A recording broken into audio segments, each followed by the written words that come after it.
All right, everybody. My name's Jason. I go with the he, him pronouns. We are playing this game through the Gauntlet online community. If you like what you see, check us out at gauntlet-rpg.com. We're here to play the game Alien from the Swedish company Fria Ligan. This is session 2 of my hack of the published scenario called Chariot of the Gods. Briefly, for safety, we are using assuming best intentions of each other's actions. We're using the open door, the X card, and lines and veils. We do have a few things to remind everybody what we have. For lines, we have sexual abuse, animal abuse, and violence towards children. And veils, we have torture for information and consensual sex. Okay?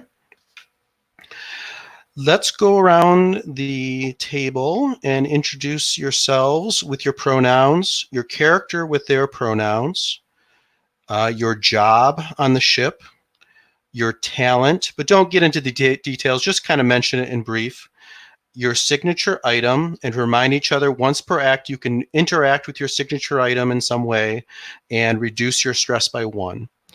Mention your buddy and your rival. And my house rule does have some mechanical effect for buddies and rivals. If you can talk to your buddy once per session to reduce their stress by 1. You can calm them. You just have to role play a quick little thing. Or once per session, you may use your buddy power to you get an extra couple dice if you try to stop them from panicking. So if they're frozen, because they're scared, you can go over and calm them quickly and hopefully get them to bounce out of it. You also may have a rival if you do mention them. And remember that if you have a rival, once per session, you can ignore what I call the cascade effect of panic. A lot of times when someone panics, they'll cause people around them to gain stress. If it's your rival that's panicking, you can say, I'm going to use my power to ignore that cascade effect of panic. And then at the end, just mentioned your best memory of what the state of your character is, what mentally and physically, how they're doing. And then we'll get into it. So let me start. I forget who I picked on last time. I'm going to start with Richard. He's the captain of this ship. Richard, what do you got? Hi, I'm Richard. I use he, him pronouns. I am playing Miller, the captain of the vessel, she, her pronouns. My talent is pulling rank, which lets me kind of boss people around a bit. And I have a Wayland Yutani jacket patch that is my signature item. And I am buddies with Davis and rival with the suit, Wilson.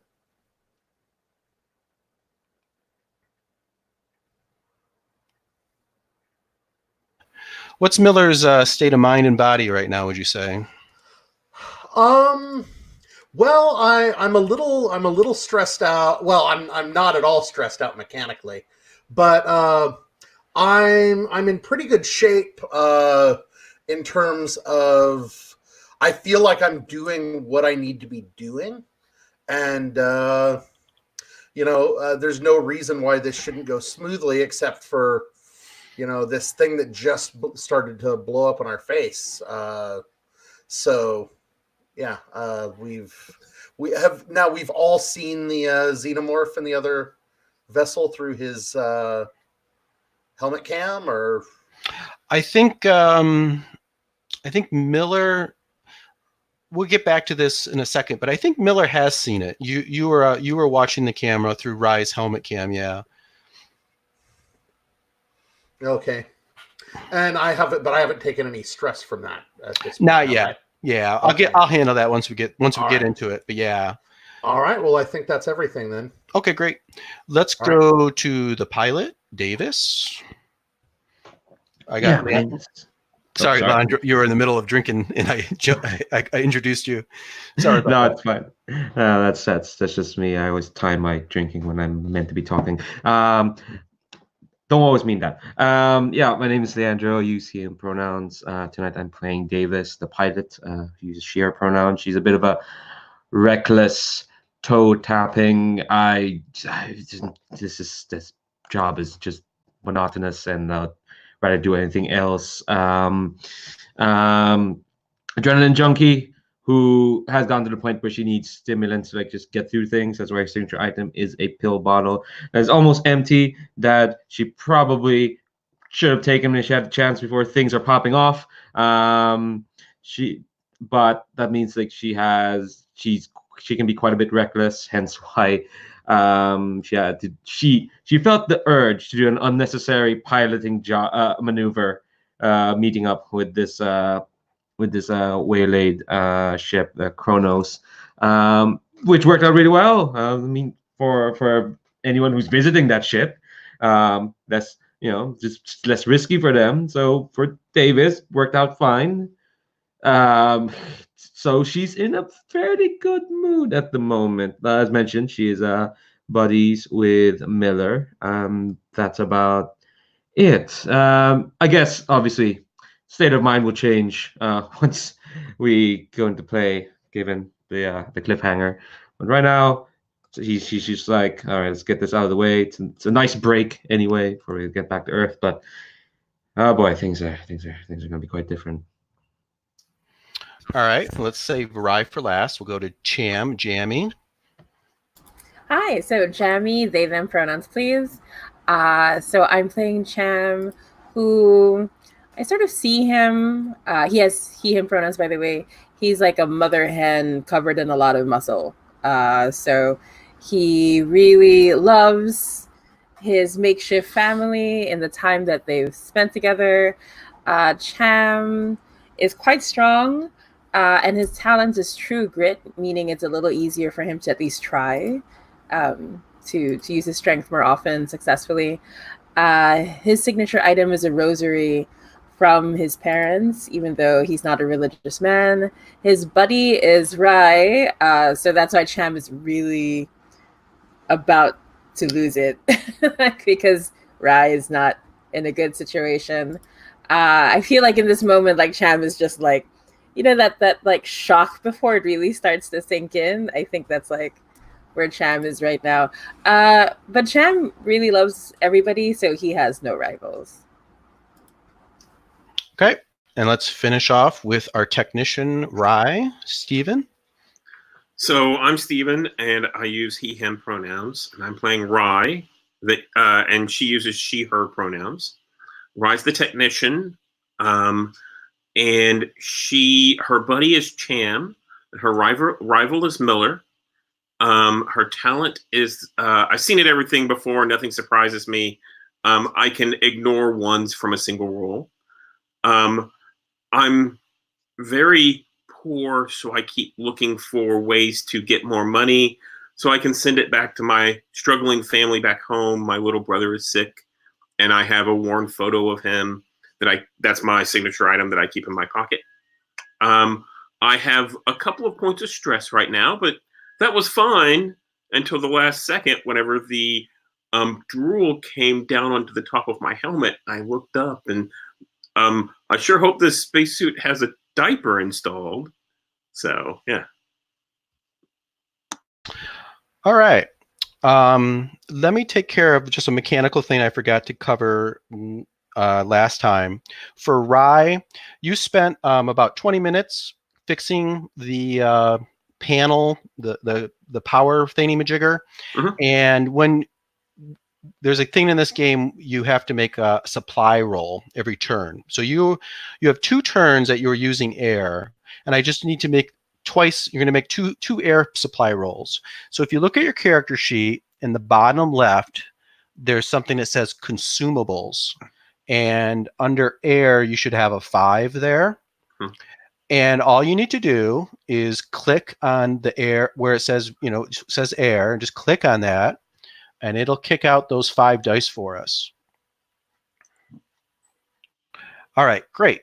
If all we're looking for on a supply roll is if you to roll a 1, and it would show up as a face hugger. Every face hugger that shows up on a supply roll reduces your supply by 1. So on the first air supply roll, you didn't lose any air. So now I need you to do it one more time. I noticed that Richard's ready to pop back into the StreamYard. Oh, I didn't see you dropped out.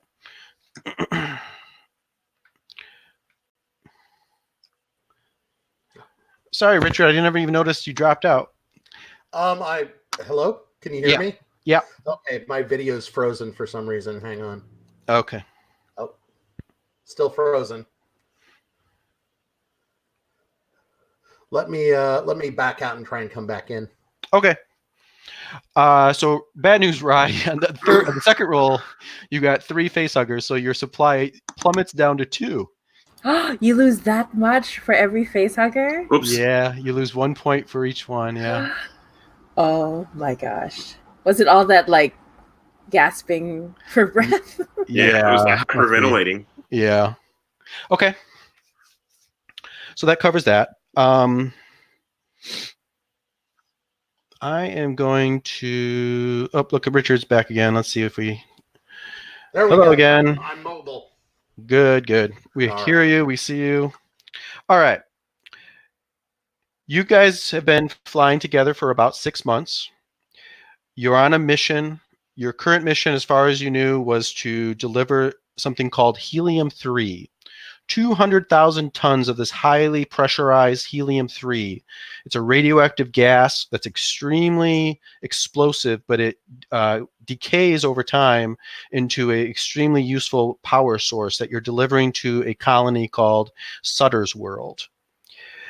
Your mother woke you up well before getting there, though, because there was a distress signal picked up, and you were ordered to investigate it.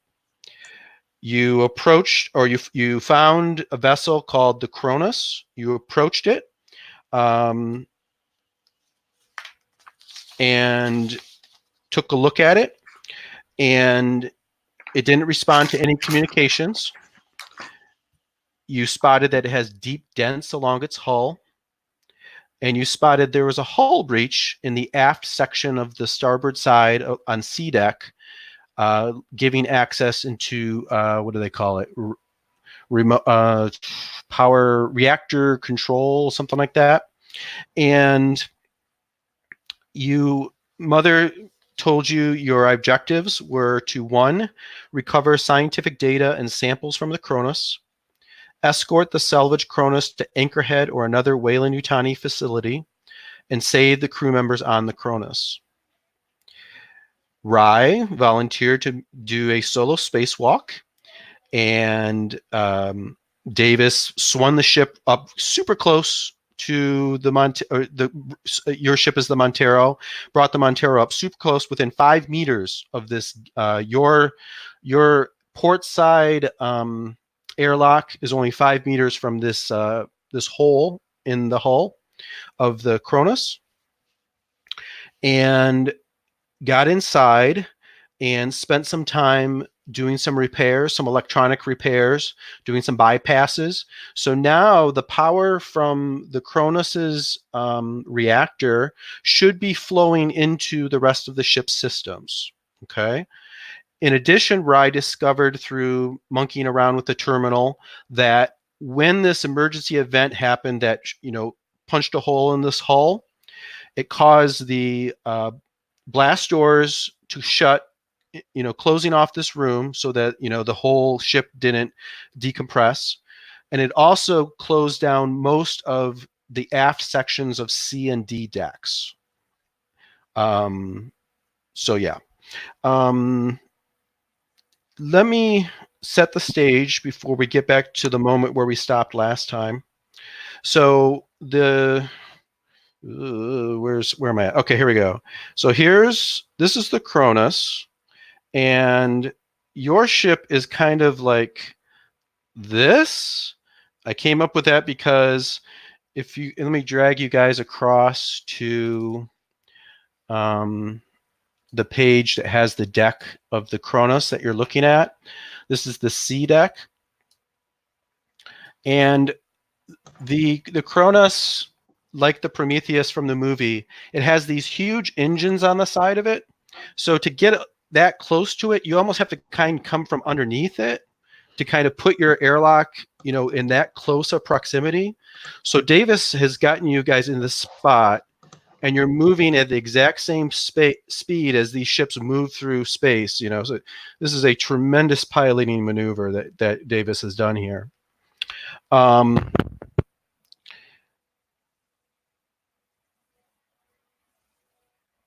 let me drag you across to your map of the Montero.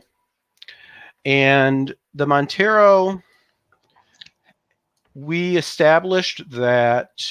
Jason, we're not on the map. We're still looking at the alien. Oh, sorry. I always forget about that, having to drag that thing over. Okay, you should see it now, though, right? The Montero map on Roll20. Okay, and most of you guys are on the bridge, and there's where my little ping was. We established is where the airlock is, okay?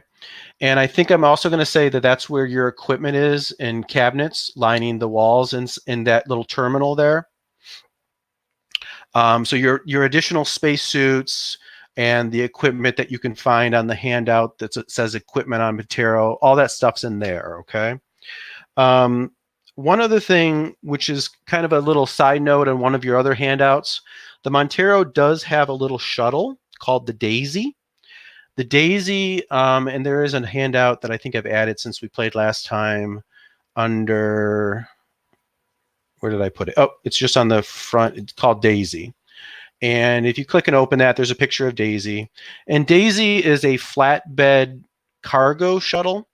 It's, if you saw the movie Covenant, it's the same shuttle they use in the end of it. And it has this little, it has a small cabin in the front.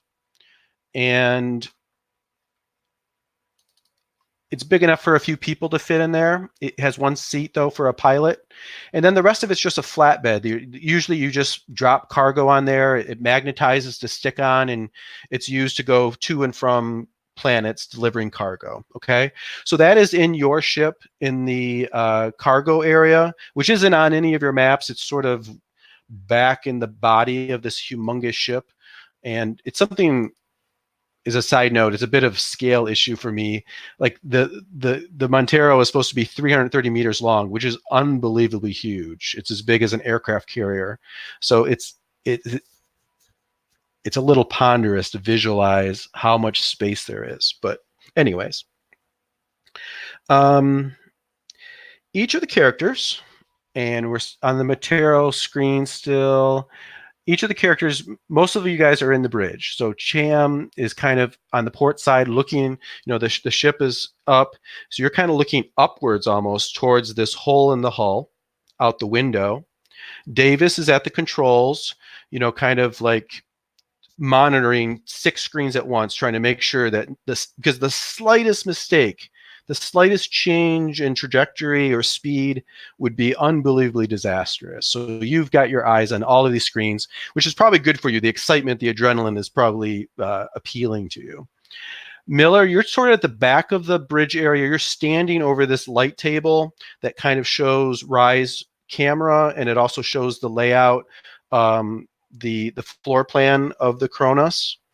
And Miller, or Wilson rather, the company agent's just sort of sitting in a chair to the side, doesn't have a headset on, is just sort of like monkeying with his personal data pad, drinking coffee, as calm as can be, has no idea what's going on. Meanwhile, our friend Rye, and let me drag you over to where Rye's at. Rye, you are on... get to where I need to be. Okay. You are inside reactor relay control. It's very little light. That's right. Very little light in this place. You've just completed your work on the terminal, rewiring what you needed to do. There's a gash in the hull behind you. And as you mentioned, this thick viscous fluid just dropped down on your helmet, and you had looked up and you saw this massive, if it was standing, it would be 8 feet tall. It's black, shiny in your light of your headlamps on your spacesuit.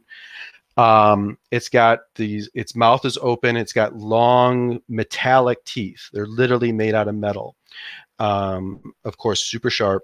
And it's got it open, and it has this inner mouth that's popped out, and that's flung this stuff onto your helmet, this slime from its mouth. And you can see more of that slime around its jaws. And it's now retracted the small mouth, and it's moving slowly, languidly out of these wires that it was sort of cocooned into. And it certainly sees you, and it's looking at you.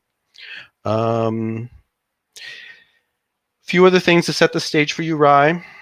You came across with a fairly thick tether, a safety tether, and when you arrived, you had taken that off, and it was magnetized, so you stuck it to the side of the Cronus outside, and then you had pulled out maybe like a shorter, thinner safety line, and you had attached that to a hook, and you have that still attached to you. As I mentioned, it's about 5. If you get outside, it's about a 5-meter space jump to your airlock. I have added a handout, or I've given you access to a handout under stats and mechanics. You all should be able to open and see what our friend, the alien, looks like. So that's a good representation of it. In mechanical terms, it begins at short range. So it's in the same zone, but it's not right next to you. Okay. As Richard was getting at, those of you that have seen this now each gain 1 point of stress. So that will be Rye and Miller. Originally, I was saying Cham did, but I don't think you can see it yet. You're looking out the window, not through a camera. And Rye, this is the first time you've ever seen an alien, and specifically one as horrible as this. You need to make a panic roll immediately. So a panic roll is you're rolling a 6-sided die, and you're adding your current panic. On your character sheet, I think there's a button right in the middle that says panic. You can just click that, and it should kick it out for us. And you got a 7. A 7. A 6 or less is you keep it together. So 7 isn't horrible, but it is an effect.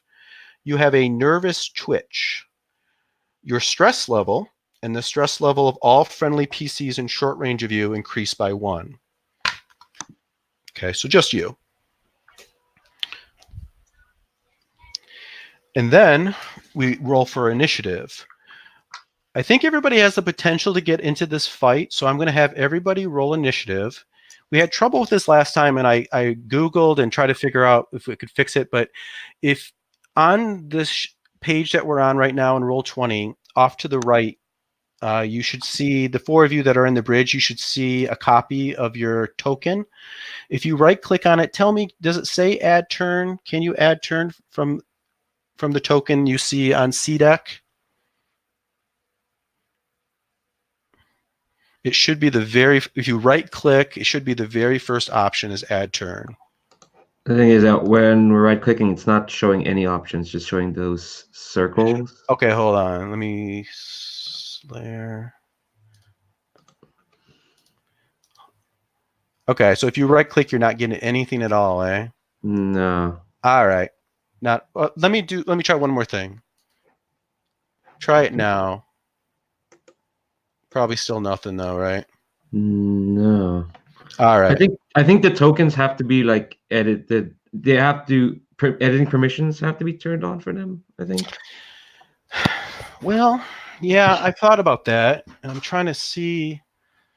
There must be. It's not when I go to the options for the tokens. I don't see anything. But yeah, that would sound like a Roll20 thing to give permissions. But I don't see it. So what I'm going to do is I'm just going to add you guys myself. It's not a big deal. Do you all see on the left side of the screen there's a turn order menu thingy that's popped up? And I'm adding each of your names to it. Yep, I see it. Okay. Now Wilson, like I said, is kind of oblivious. I'm going to have him in the turn order, but he's probably not going to do anything. So we'll just skip him. And our friend the alien is fast. They get 2 actions. So there's 7 of us here, the alien 2 times, and then the 5 of the others. And then over in the bottom right, you should see like a little card deck with a facehugger on it. And I'm going to deal, and I'm going to deal a card to everyone in the turn order. And what this is, it's all kind of under the hood, but basically there are 10 cards, and they're numbered 1 through 10. The lowest number goes first, all the way to 10. Okay. So I'm going to deal cards to turn order items. Okay. So right now, and then I'm going to go ahead and order them ascending. You guys are looking pretty good. The alien is going, Davis is second to last, but the alien is the last 2 of the last 3 turns. So you're in pretty good shape there. Now, in the game Alien, if you're able to communicate with someone, before the round begins, you're able to switch turn order with them if you want. So I think right now you all have headsets on. You should all be able to have the option to switch turn order if you wish. So I'll give you a minute to think about that if you want to switch it up at all. Right, let's switch. Okay. So you can get the first. So I'm going to change Rye to a 1, and I'm going to change Cham to a 3. And put them back in ascending order. Okay. Anyone else want to make a change? You're comfortable with what you got? Yeah, it's fine. Yeah, Davis can afford to be second last. Okay.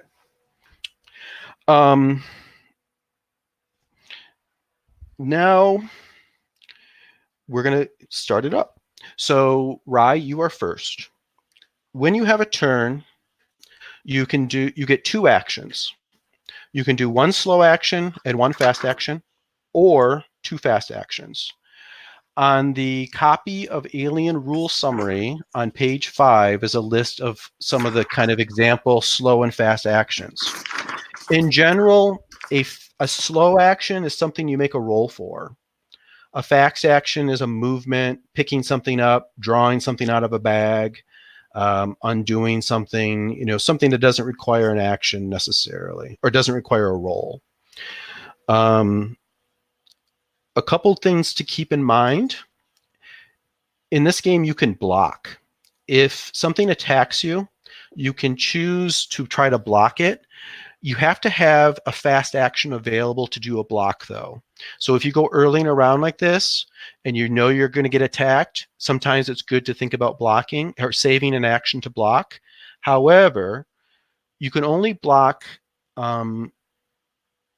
you can only block an alien creature if you have a sizable tool of some sort, a rifle, a crowbar, something big enough to kind of give you some sort of humph to keep it away. And Ride, I don't think you have anything like that. So I wouldn't worry about blocking this in this example.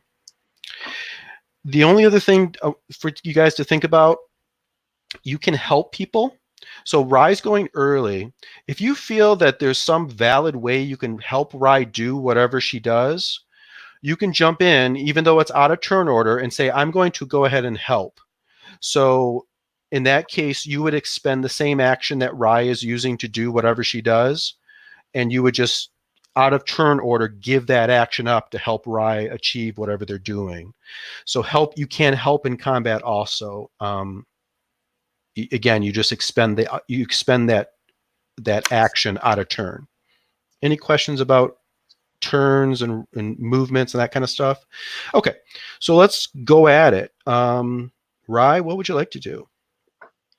So I think Rye first, sees this creature come out and thinks, oh, that's just going to be a trick of the light. And then there's this fang and the teeth kind of retract, and it's like, oh crap, oh crap, oh crap, oh crap. So I think she's just going to run, right? Mm-hmm. So I think she's going to, so she's not hooked up. She is hooked up inside this area. You're hooked. The way I remember it is you jumped over and on the outside of the ship, you put the tether. You took the tether off of you, and you put it onto the ship with a magnet. Yeah.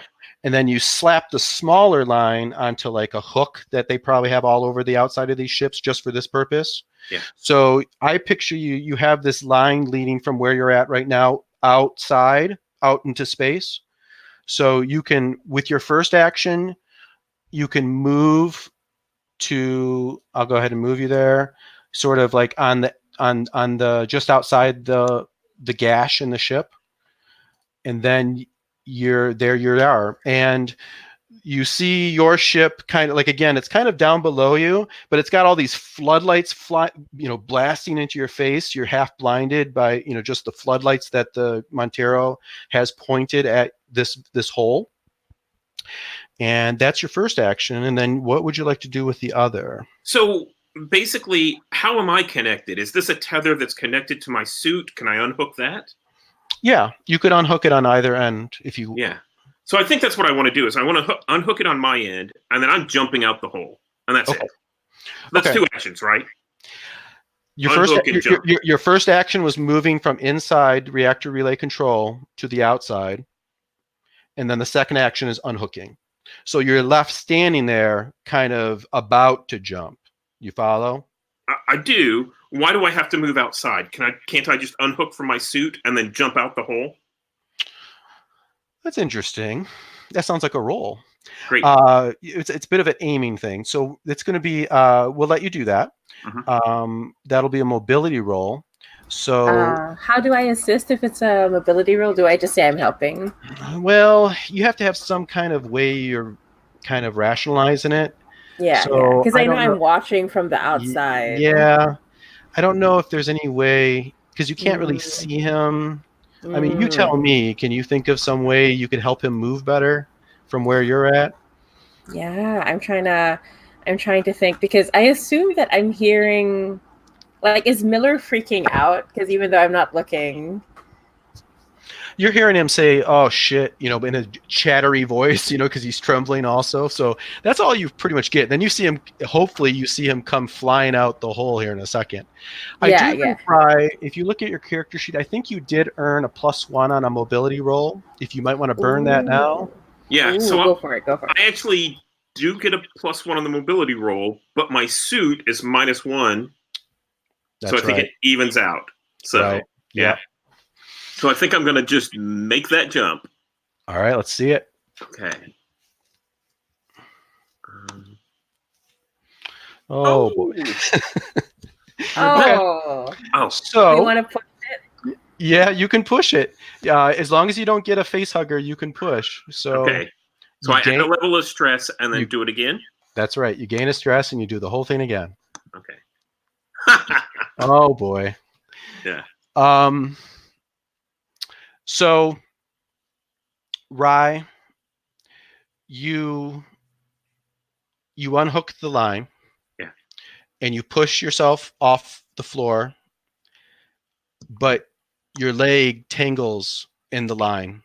The line is sort of, floating in space, coming back toward, you're kind of jumping into your line to get out, right? Because the line is just kind of floating in space back to where you're at.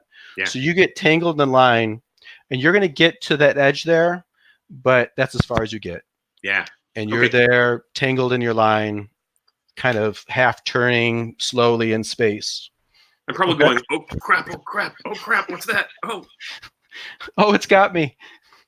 And who's next? Miller. Captain Miller. So you see this. You see this on. You can. You probably can see it on both. There's probably an external camera, so you got like you're seeing through Rye's helmet on your screen there, and then you also can see another external camera that shows you Rye kind of going through this half spin coming out of the hole with a line attached to her. What would you like to do? I'm going to. And I'm going to go ahead and drag on your guys' turns. I'll drag back to the Montero so you guys can kind of get a sense of where you're at. But I'm sorry. Go ahead. All right. Let's see.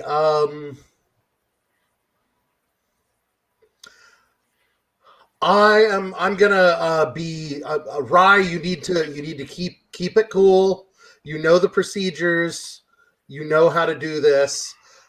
Cham, why don't you go down and suit up and see if you might need an assist here. Okay. Are you trying to give Rye a command with your command skill, or trying to help her through talking to her at all? I'm trying to help her. Okay. Give her a specific order of what you think she needs to do.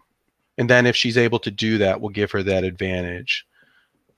So you're kind of telling her, calm down, stay cool, you know what to do. But maybe tell her what to do, so then we can mechanize that, so to speak. All right, Rye. First step, you need to get untangled. You can't do anything before that happens. Okay. Yeah, we can work with that. And then you tell Cham, get a move on down to, suit up. Get suited up in case we need someone else out there.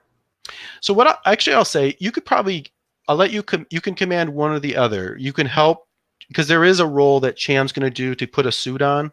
You can give that order to Cham to help him get the suit on, or you can give it to Rye to help untangle herself when that time comes. I think it's more important to help Rye. Cham is a backup. So okay. So what I want you to do is make a command roll. Okay.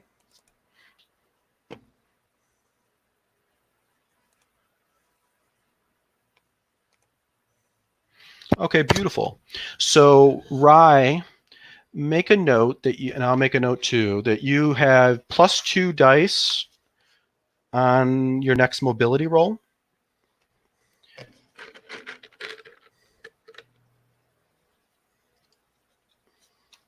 Okay. Then we move on to Cham. Cham, what would you like to do? I'm following orders. I'm just going to run to that section where the suits are, to where that port is, right, the airlock. Okay. I assume that's going to take like all of my actions, right, just to be able to run that far. Yeah, we're going to say here's one action into this hallway, and then the next action into the whatchamacallit, where everything is at, okay? So Yeah. And then it's going to take a turn to put the suit on. So Yeah, then it's going to take another turn to probably get inside the airlock, and then you're going to have to do an emergency decompression, which will be a whole deal, and you're a little ways away yet. Every round is only 5 to 10 seconds, so exactly, you're still going fast, but in round terms, you got a ways to go. Yeah. But I'm definitely screaming. Well, I don't think he's screaming yet, but I'm like, Rye, it's okay. We got this. I'm on the way. Just get out of there. And then we go to Wilson. Wilson looks up and kind of is like, what's going on? And then we go to the xenomorph. The xenomorph is going to, let me get back to the right map. Drag you guys to the right map. I know I said this last time, but I wish players had the ability to move around on the maps. I don't know why they don't give that to them. But anyways, the xenomorph is going to move quickly down to the ground. Nobody can really see it. Rye's like pointed the wrong way anyways, but the camera sees it. Sees it come out of these wires, whipping this tail around, pulling itself with incredible grace down to the ground and then out to where Rye is. So it gets 2 actions, the same as you guys. That's its 2 actions, is to get where you're at. It's now in engage range. It's right up on you. Then we go to Davis. Yeah, trying to figure out how to help in my pilot seat. I think first I can't see. I don't think I have the cameras because I was too busy trying to like keep the ship level. With No, I would say you definitely have cameras. You have cameras to see where you are hyper attuned to where your ship is in comparison to their ship. So you're using radar, you're using your eyes, you're using everything you possibly can to keep your ship from running into that ship. So yeah, you definitely have cameras. You see this, no problem. Oh, okay. and I should mention Cham and Davis, you each gain a point of stress because Cham, you still don't see it, but Davis, you do. You now see this thing come out. And you gain a point of stress. Yeah, I know I piloted this thing to get as close as possible to the Chronos, but can I make it go even closer so I can save Cham an action? Oh boy. You can say no, it's fine. No, I'm gonna say yes. I'm just trying to think how difficult it's going to be. We will say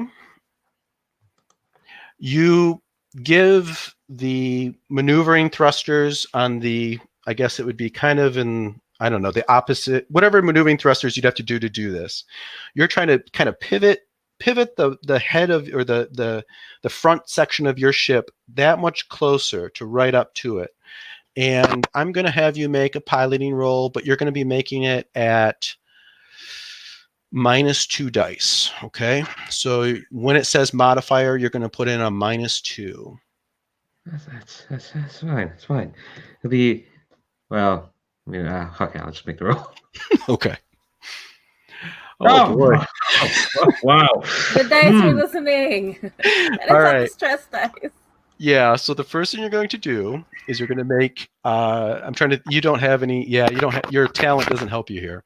Oh, yeah, it's on agility. You can't push because you have face huggers. Oh, okay. You can't push when you get a face hugger. So you failed and you also panic. So make your panic roll. So look at your character sheet, push that little panic button. Okay. 6. You hold it together, but Just very cool. but barely. But yeah, I think it has to be this way. Your ship, you give it too much thrust. And the head of your ship bangs into the Chronos as it comes over. Okay. Let's see, where would it have hit? I think it would hit.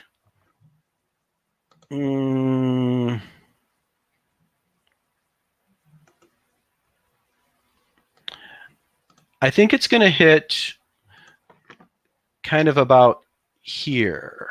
You guys see that on C deck? So it's going to bang into that area. It's called the coolant tank. Oh, Jesus. And we'll see if there's any fallout from that. In addition, I want everybody that's on the bridge to make a mobility roll for me as you're thrown out of your chairs to the side. So that would be right now Miller. Davis, you're secured in your chair. I imagine you have sort of like, straps on, but Miller, you're just standing there, and Wilson's kind of standing there. So Miller, make a mobility roll. You missed it. You're going to take a point of damage as you bang into the side. So for damage, you go to your character sheet and just kind of take away one of those little boxes. And whenever you take damage, you take a point of stress. So give yourself a point of stress too. I'm going to make a roll for Wilson. Mobility.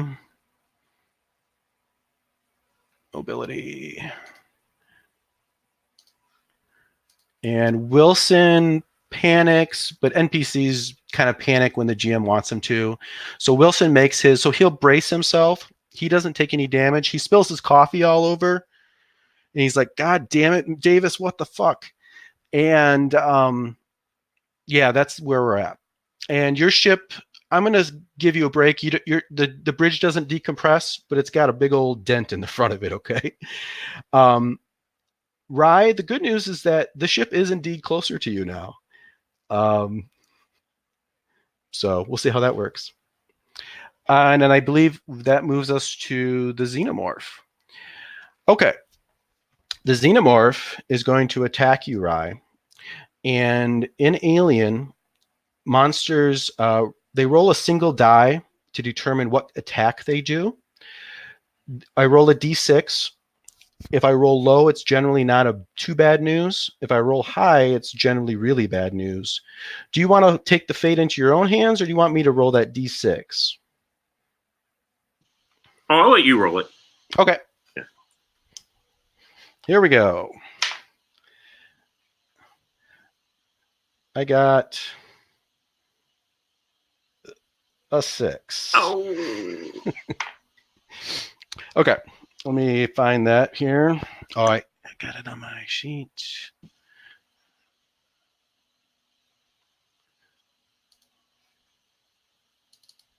Yeah, in our entire series last time, I never saw you roll a 6 for the face huggers or the aliens last time. No. All right.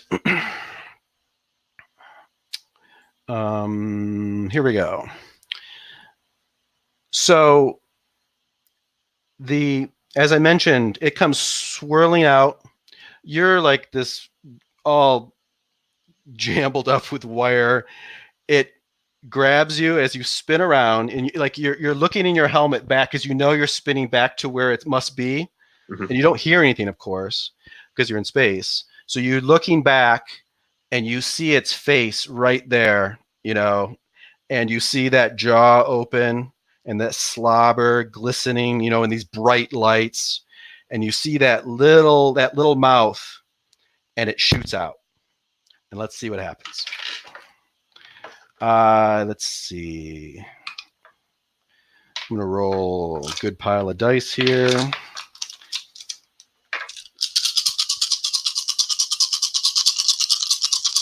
That's a lot of dice.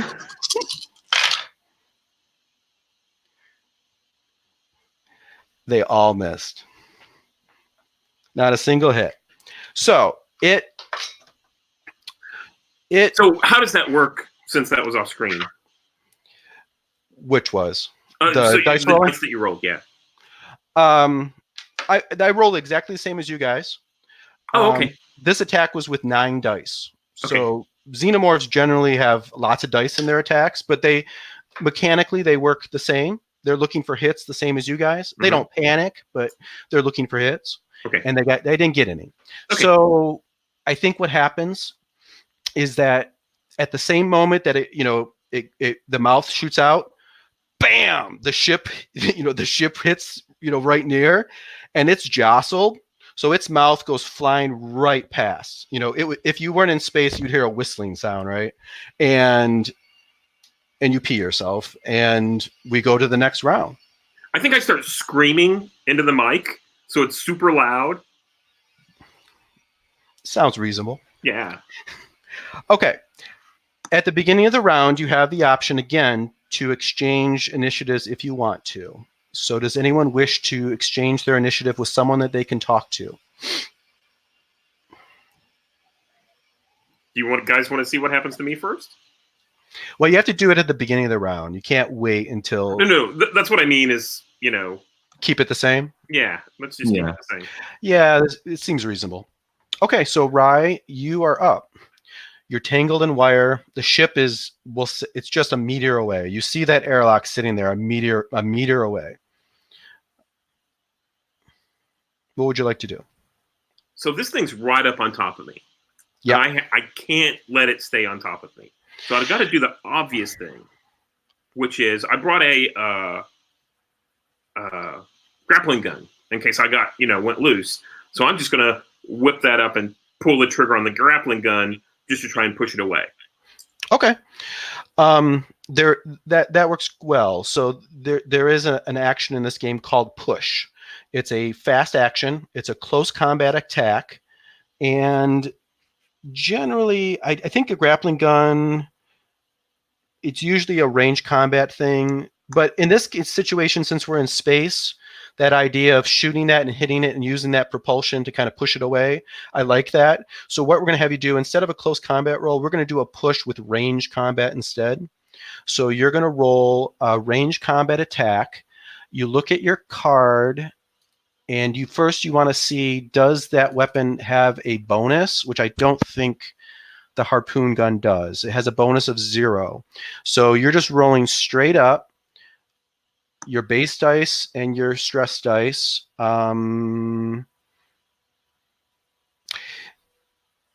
It is right on you, though. And when you shoot at something that's in engaged range, you do have to subtract 3 dice. Oh. Now, I will give you an alternative. You could just put your legs out or something and push it away that way if you prefer. Okay. And that would make it a close combat roll, which would mean you wouldn't take away those 3 dice. Yeah, so that's probably a lot better because I only have 3 dice with range combat. So let's just do I kick at it. That sounds good. Yeah. So do the combat, no modifiers. That's right. Okay. Oh wait, did it? What's that? No, I just remembered Miller had like a bonus dice for like agility. I can remember. That was for mobility. Yeah. Oh, okay. Not for Got strength. it. Okay. Got it. Look at all those stress dice. So you did panic. So we're going to take care of that first. So go ahead and roll your panic. 8. You're ramping up. Oh, yeah. 8 is tremble. You start to tremble uncontrollably. All skill rolls using agility suffer a -2 modifier until your panic stops. So there is a spot, I think, on your character sheet to write down. Let me see. Is there a... no, I'm wrong. So just make it under gear. Yeah, that's right. Yeah. So you're gonna keep that until a turn passes, which is 5 to 10 minutes. So it's going to be past combat, or unless someone calms you down, which is a slow action that someone else can do. Or what's the other thing? I think that's it.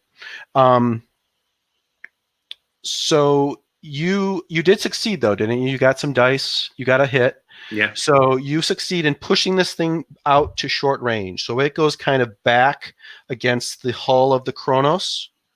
It's outside the ship, though, I'm going to say. So it's back sort of. So there's now this sort of, maybe there's a little bit of an elbow where your ship is jammed up into the Kronos. You kind of push it back toward that elbow. So those of you on the bridge, I guess you're not really looking out the window, but if you did, you'd probably almost see it coming towards your window the way it is at this point. So you push it away. That's a fast action. You have one more fast action or a slow action. So I'm tangled up, so I think I need to try and get untangled. Okay. That sounds right. So you're going to make a mobility roll. And although usually you're only allowed to do something. In fact, I think I'm going to enforce it.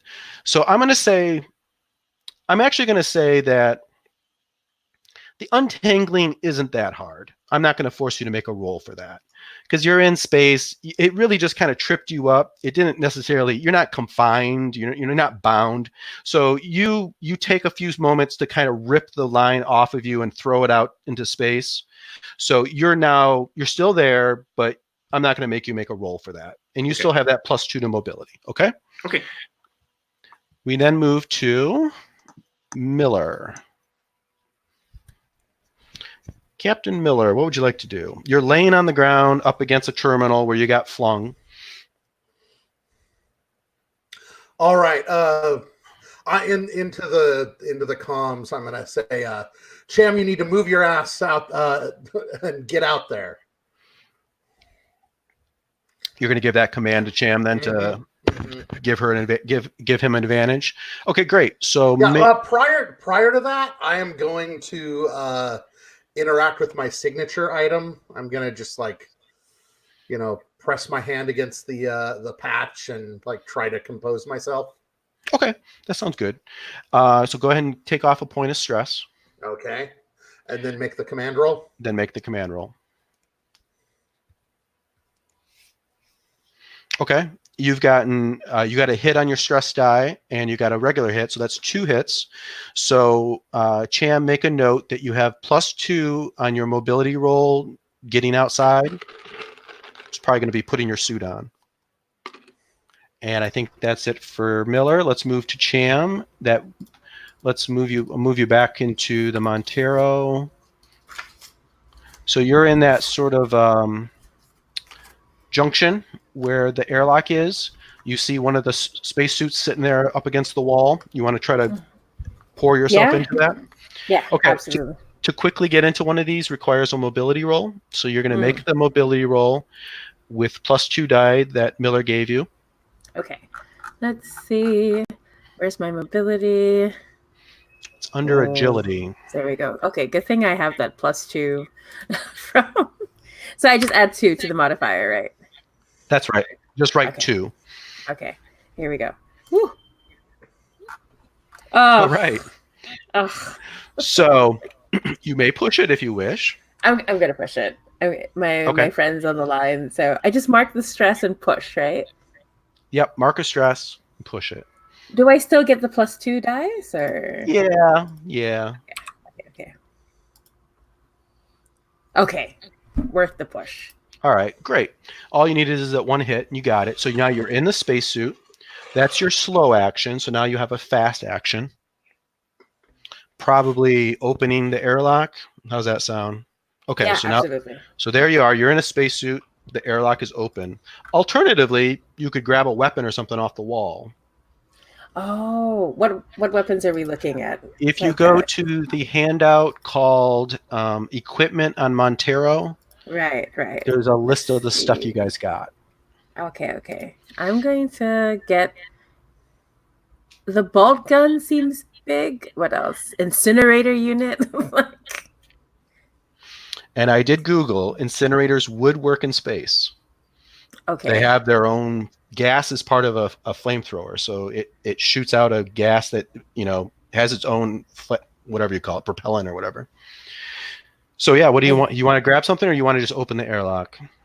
I think I'm gonna grab something just to be on the safe side. Oh, I'm thinking because it's gonna cost another.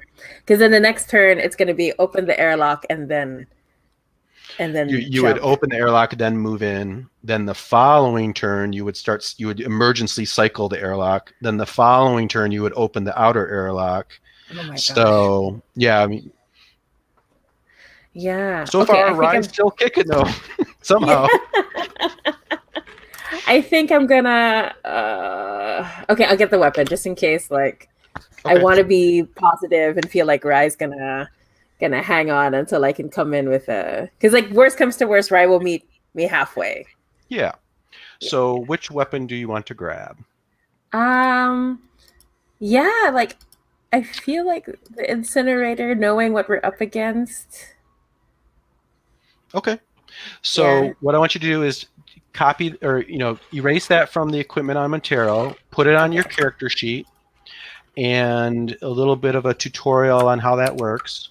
So you go over to your character sheet, Cham, and down at the bottom there's an area called weapons, and you just write in incinerator unit, and it has a bonus, which I think for that is a 0, and then it has a base damage and a range. Put those all in. Yep, looking good so far. Mm-hmm. And then you're going to... Oh, sorry, go ahead. I'm just looking at go ahead. Go ahead and catch up to me there. And the stats for it are under alien equipment. And the incinerator unit is a heavy weapon. It has a bonus. I'll just read it off to you. It has a bonus of 0 and a damage of 2. It has medium range.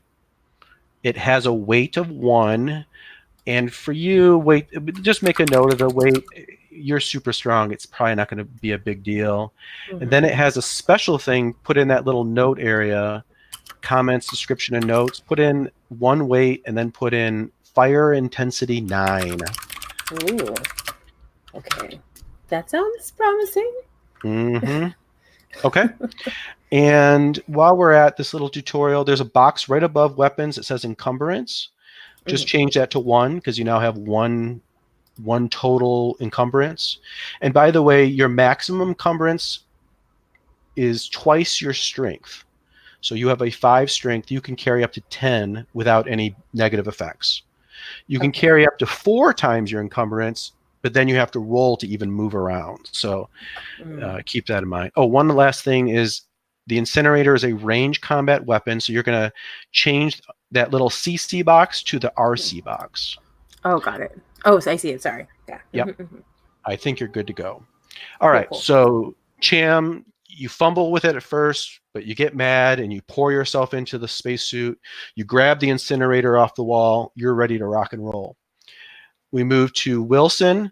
Wilson jumps up off the ground, moves over to the sort of the light table and starts to see the cameras, and it's like, oh my God, what is this? And then we go on to the xenomorph. The xenomorph is going to move up to Rye with one action, a fast action, and then she's going to get attacked again. Let me get everybody in the right spot.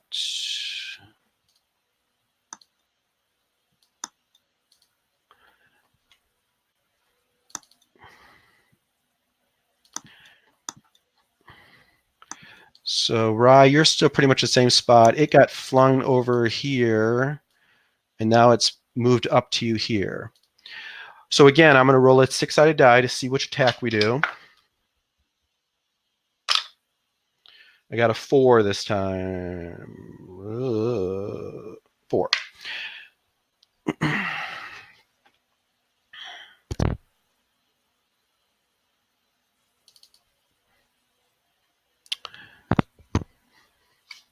Okay.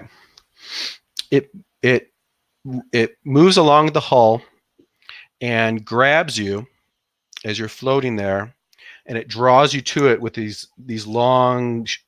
It has 6 fingers, and it reaches out, it grabs you and pulls you to it, and you see face to face now with it, and you see it that outer jaw opens, and you see that inner jaw getting ready to strike at you again, but it doesn't attack yet. I do have to actually roll to see if that is how it happens. Yeah. All right. So that's what it's trying to do. Let's see if it's successful.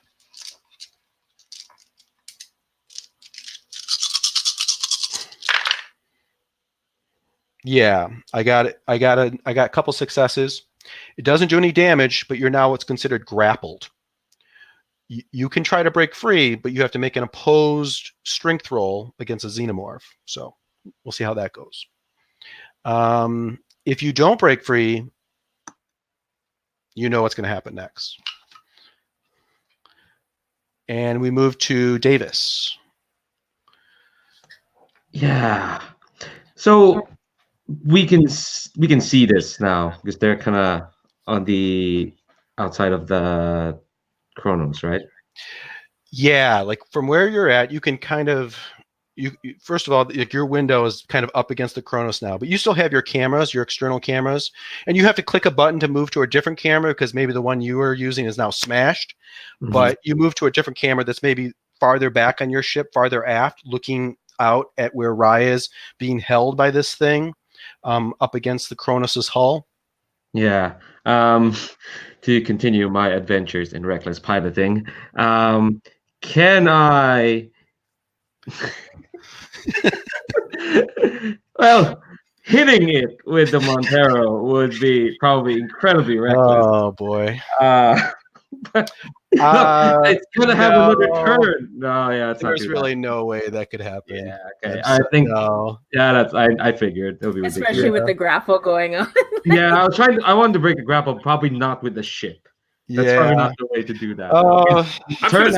You guys know that Rye's dead anyway. You could, you know. No, you can make it dry. Don't break my heart. Oh my god. Well, the thing is, if Rye's gonna die, I don't want it at Davis's hands. Let me say this. I'll leave it to the table. Is this too gonzo? Because I don't want the game to be gonzo, but yeah, no, I do want you to do some fantastic things. But I'll leave it to you guys. Yeah. Maybe the ship has these maneuvering thrusters along the sides, to kind of have very fine-tuned movements. Maybe you can move the ship just a little bit to get one of those maneuvering thrusters to sort of shoot out at it. I will say, though, Yeah. there's an extreme risk you're also going to damage Rye in the course of this, Yeah. even if successful. I'm not sure exactly mechanically how we'll do it, but first things first, does that sound even is within the realm of this kind of genre? Yeah, that's the thing. That was my. I think I was just trying to figure out a way because I just remembered. Oh yeah, the xenomorph takes a turn after me. Because my Yeah. other idea was to like try and speed up this whole airlock nonsense happening by like just immediately start cycling the systems. But Yeah, it could still work. It might help. you could spend an action to open the door from where you're at. Yeah. That would be a fast action. You wouldn't make a roll. You don't want to open the outer door right now, because that'll decompress that whole part of the ship. Hmm. I guess you could, but that goes back to maybe not the wisest. So again, those are your Well, that would options. propel Cham across really quickly too. Yeah, sure would. I'm just going to toss this out there. You could also just leave. Ah. No! Oh my gosh. Well, Cham Yeah. is definitely not going to think of leaving, like, for sure. Yeah. All right, Davis. What's it going to be? Yeah, I can. Yeah, I'll open the door for sure. So that Okay. Oh, you can also spend a slow action to stop Rai from having her panic attack, because that I wanted to use an action to do that, but Cham needs so many actions just to like get out there. So you could like open the door and then talk to Rai. Isn't that only for like buddies though? No, anybody can do it. You Okay. have It's just that buddies can do it for free. Like, buddies get an extra couple dice to do it. yeah. Oh, okay. It's a manipulation roll, I think it is. Okay. Let me, or maybe it's. I think it actually. No, it's command, isn't it? I think it's. Let me real quick look that up. Either way, I don't I'm know. a zero on both. So. Yeah. Do you have any? What's your empathy? Empathy is the base of that one. It's actually my second highest, so 4. Yeah, that's Oh, not that's bad. not so bad. Yeah. Where is that? Command.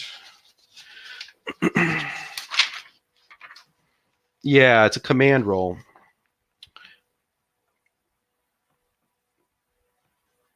So you could do that if you want. Yeah, I think I can do that. So, what do you say to Rai to calm her? Trying to think. In the midst of having to like keep the ship level after I really massively dented it, and Rai screaming, and I think just out of panic, but kind of panic, Davis kind of just kind of like says something along the lines of, right. If you fucking calm down, there's a bottle of Johnny Walker Blue Label waiting for you at port. Just calm down. It'll be fine. Okay, let's see it. Make a command roll. Okay. No modifiers.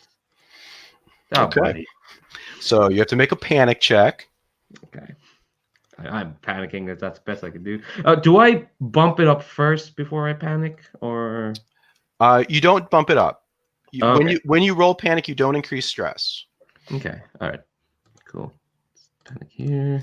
Okay, so you've got, I think, what was that? Tremble or? Yeah. I think it's tremble.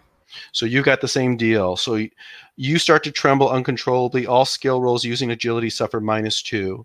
So just make a note of that. And again, that'll last for about a turn or until someone calms you. And you try to say that, but you're trembling so badly from all the excitement and just terror probably at this point that maybe every other word comes out. The rest of it's just kind of stuttering, a stuttering mess, and Rai screaming, and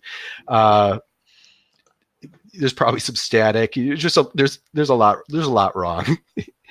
And that brings us to the xenomorph. And just a note: the inner airlock is open. So the xenomorph will automatically do the head bite. So its inner mouth comes flying out at you, Rai. And I make that roll.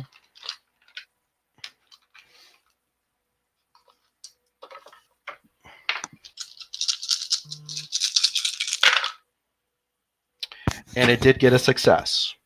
So you're going to take 2 damage, but if any damage successfully gets through your armor, you die.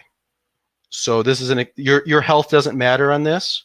So your only chance to survive here is your spacesuit does have armor.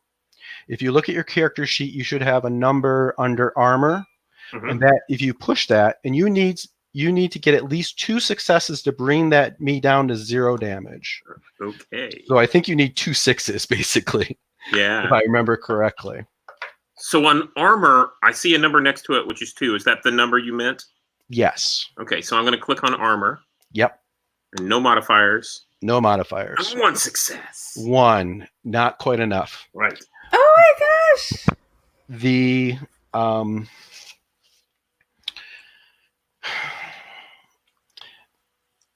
The mouth breaks right through the glass of your helmet into your skull.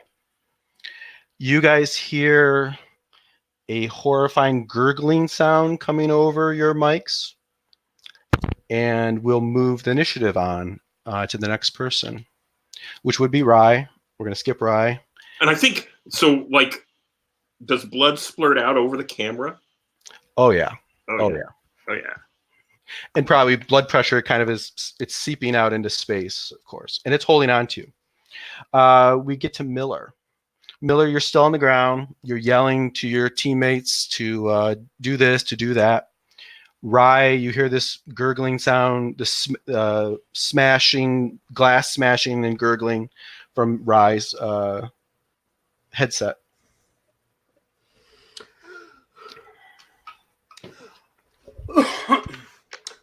All right. Stand down, Cham. It's all over. And do I get the sense, Cham, that you're not going to be inclined to do that? Yeah, I think Cham is still going to try to. Okay, then I'm going to pull rank. Yeah, you're gonna have to. Okay, good. Okay. That sounds great. This is a good time to do it. So with pull rank, you automatically get a stress point just whenever you use it. So give yourself a stress. And then is it a opposed roll? I think it is an opposed roll, isn't it? Against the target's manipulation. Yeah. So you're going to roll, is it command or manipulation that you use? Command. Okay, so you're going to make a command roll, and Cham, you're going to make a manipulation roll to try to resist it.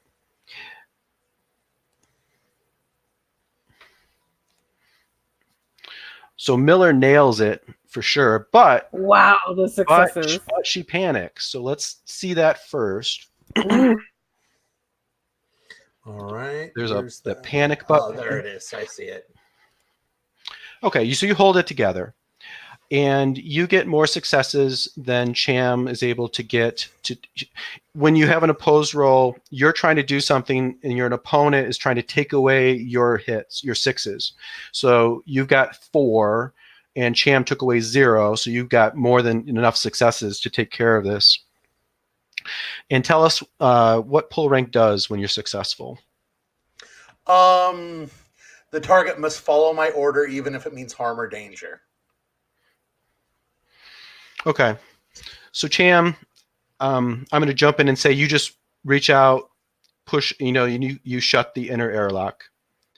And we're going to drop out of initiative order. You guys see on the camera, this creature drags Rye away back into the way they came, back into that little room. And, there's a trail of little drops of blood, trailing behind in space, quickly freezing. You guys continue to hear an awful mix of choking, grunts, panting, and then finally a really... I killed the channel. Okay, good. I was waiting to see somebody did. And then it goes dead.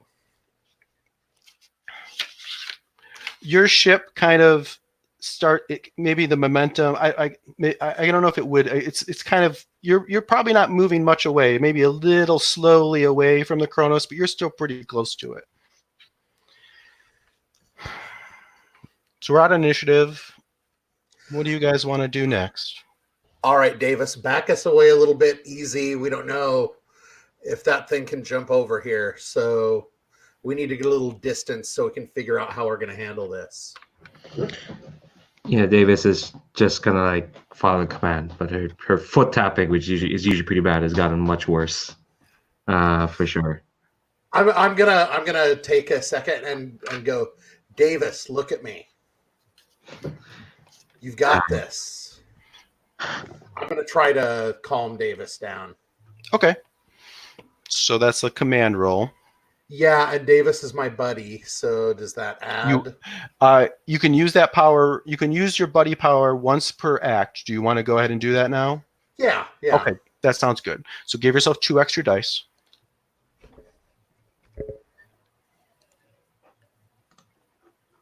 Okay. Jesus with the panic. Yeah. Go ahead and make a so pan- vicious sometimes. make a panic roll. Nothing shouldn't get anything too bad. Yeah, you hold it together. You've got plenty of successes. So, Davis, your panic effect goes away. Your agility's fine now. The ship moves away from the Cronus. Wilson kind of. Well, let me first ask Cham. Do you get out of your suit? What do you want to do? You're kind of off by yourself, and you know your buddy's gone. Yeah. Oh my gosh. I think Cham would just sort of like. I think Cham would just stand by the door. The gun is like kind of just dropped to the side. I don't think Cham would be able to do anything except just sort of stand there, like he's just in complete shock. Okay. And I think what I'll do. This is probably a good time. Let's take a 10-minute break. And Stephen, if you could stay for the first 5 minutes of that, and I will orient you to Wilson, and everybody else take off. And if you should come back, don't put your headset on until you see that Stephen and I are done talking. I'll put a note in the Roll20 chat, go ahead and put your headsets on, something like that. Okay. So if you don't see that, don't jump in just in case there's anything that Steve and I are talking about. Okay. So I'll see you guys in 10. Stephen, you are now Wilson. Awesome. Let me give you access to his character sheet.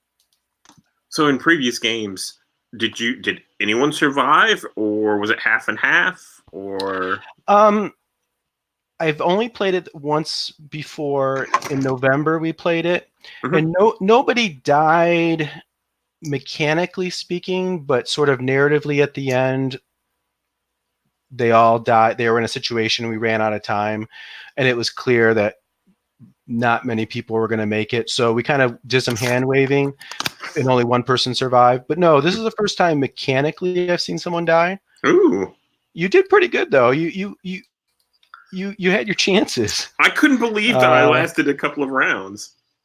Yeah, it rolled it well, and it missed you that one time, but it did get 2 nasty attacks on you. I can't figure out why can I not. Hold on. Is it because I already have a character? That might be true. So you can take away Rye? Yeah, let me see if I can do that. It's not let me Rye. Character sheet, show to players. Sometimes it does this to me. I think what I'm going to have to do, I have to jump out of Roll20 real quick and come back, I think is what I have to do. I don't know why, but sometimes if it sits idle, it loses the ability to do it. I don't know. But anyways, you're Wilson, and you'll see a lot of this on the sheet you'll have access to here in a second. But you're the company agent. And when you guys first came out of cryo sleep, you checked your data pad and you had a message from the company, and you'll see the text of it here in a second. But it basically told you, you're going to run into this ship. You guys are going to go to the ship, and we want you to make sure that that ship gets back to Weyland-Yutani. There's important things on that ship that must get back. All right, here we go.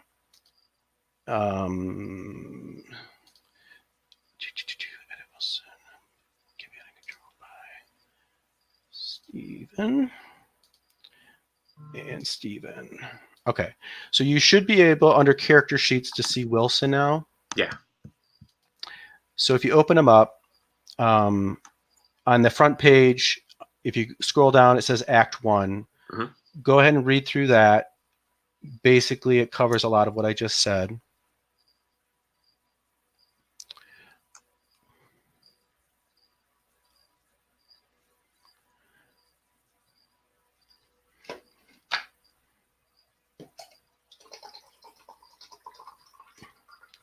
I'm starting you out with 1 point of stress just from the whole fracas that you guys just went through. Mm-hmm. I think I've already got that marked on your sheet. So it says, quarantine science team direct crew to repair and return the Kronos. Use force authorized, remove Montero from the equation.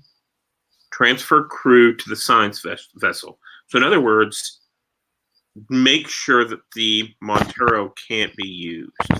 That's right. They want to make sure that you get the crew to get the Kronos back. The Montero is unimportant to the company. And I'll leave it to you to interpret what they mean by remove Montero. Right.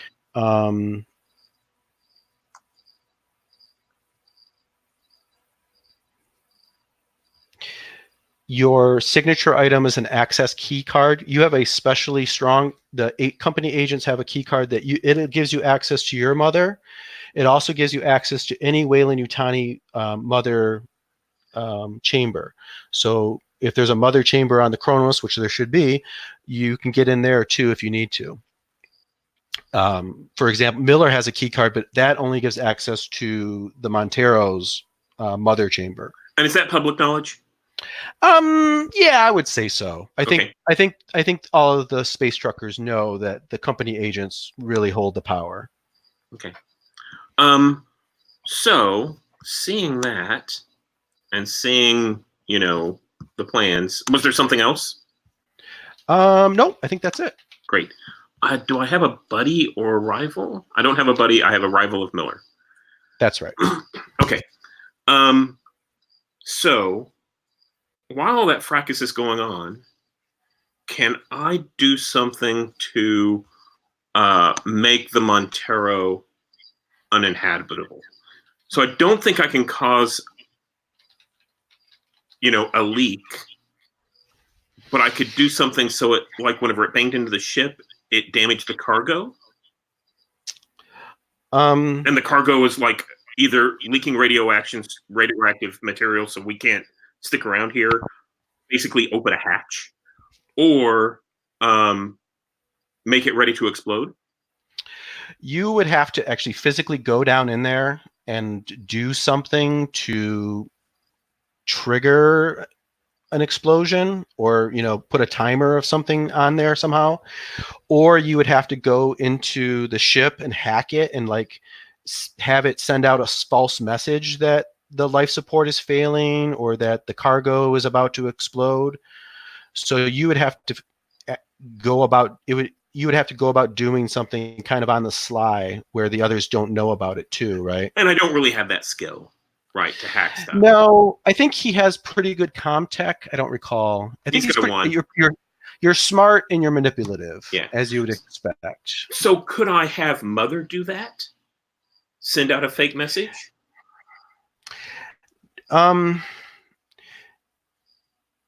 You would still have to make a roll. Mm-hmm.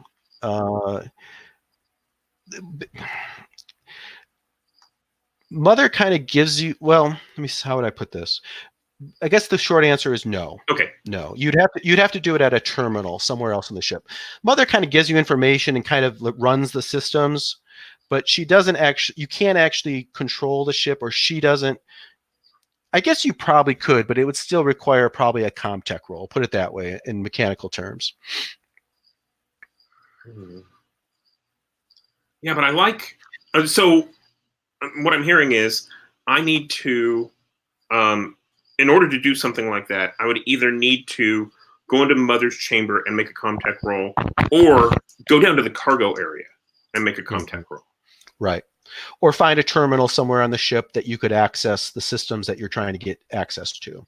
Right. And so while all this stuff is going on and everyone's stunned, do you think I could slip inside the Mother area? We're going to pick up kind of, Right where we after? left off. Yeah. Okay. So I'll leave it to you. The other thing too, when it comes to, I don't have any real hard rules on how I want to handle like secret actions. If you just want to do it in the open and just have people separate character and player knowledge, that's fine with me too. Okay. Or you can send me text via Roll20. You can whisper to me, and we can work it out that way. However you want to do it is up to you. So this is what I would prefer. By the way, I'm going to do my best to play a complete jerk. If I cross a line somewhere, let me know, please. Absolutely. Okay. Number two, and I guess, to be honest, all of this is going to be public because it's all recorded. Right? So anybody could go back and watch it. Yeah, that's true. So I would personally prefer to keep everything in the open, but I don't want to take anyone's shock or surprise away from them. Yeah. So I'd rather whenever everybody comes back, if we ask them, should we put all secrets on the table? My vote is yes, but I'd like to hear what everyone else says. Yeah, I like that. Yeah, let's do that. Yeah. I have some ideas too, but I'm perfectly comfortable. Yeah, let's do that. So when everybody comes back, so go ahead and take a quick break. I'll put that message out that they can put their headphones on, and I'll see you in a couple minutes. Okay.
So Steve and I were talking about how we won't jump into it right now, but just as a preamble, waiting for Leandro to come back. But we were talking about how we want to handle, secret stuff.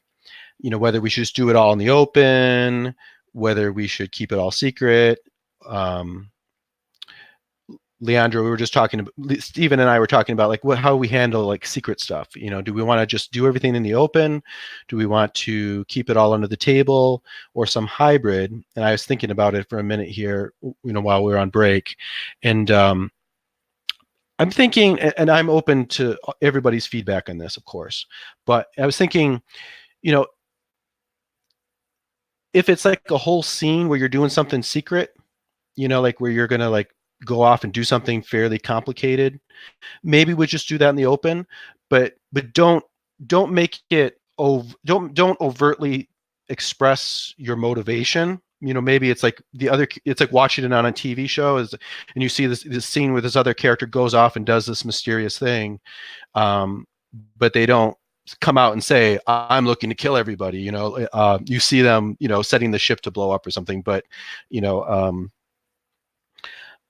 maybe if it's a short thing, where you're just, like an example might be if you're looking at a computer and you're supposed to be doing X, but really you're doing Y, maybe you could just send me a whisper saying, hey, Jason, I know I'm supposed to be checking out, how much fuel we have, but actually I'm opening up the doors where the monsters are.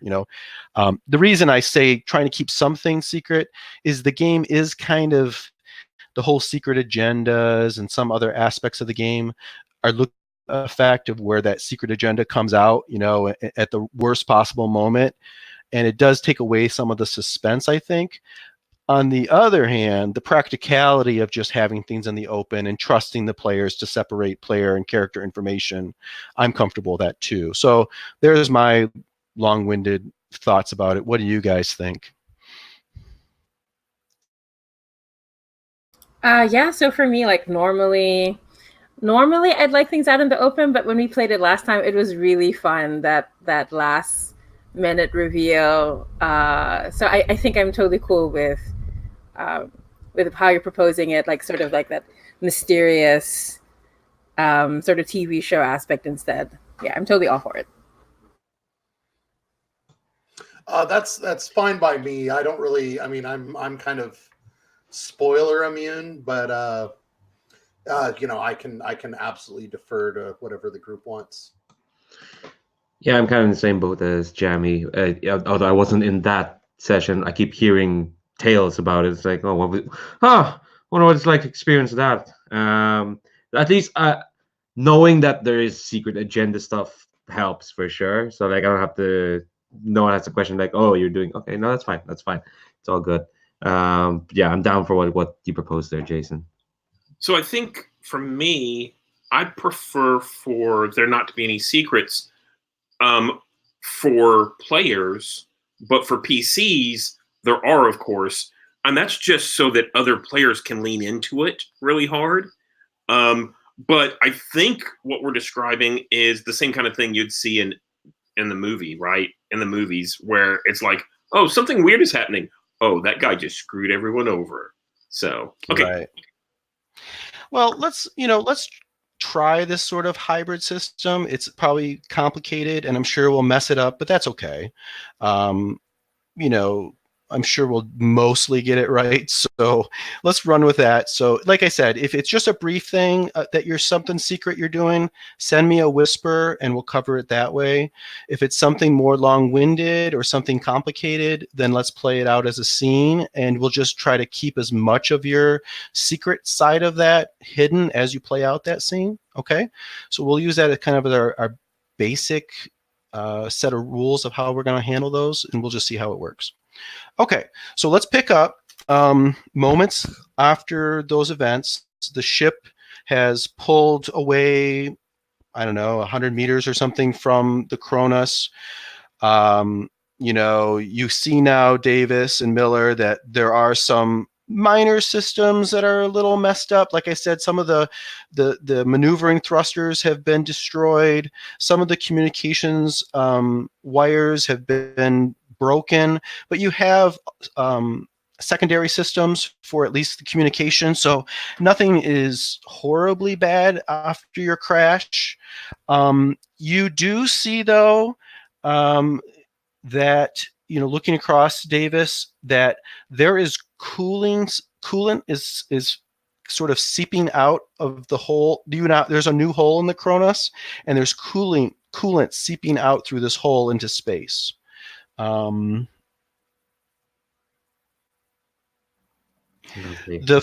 three of you, or I guess four of you, sorry, let's see, 1, 2, 3, 3 of you are up on the bridge, and Cham, you're still down in that junction. Where do you want to pick up?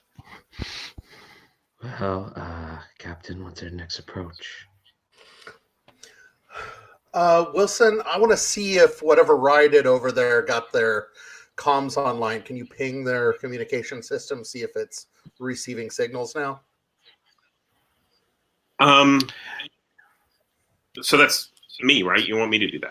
Oh, I'm sorry. No, I mean Davis. Okay. Sorry. Used to going to you, Rye.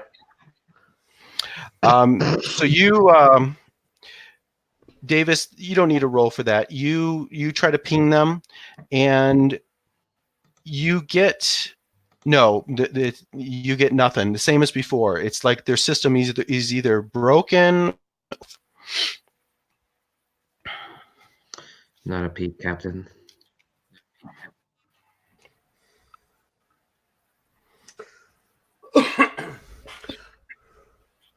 All right. Is that coolant leak?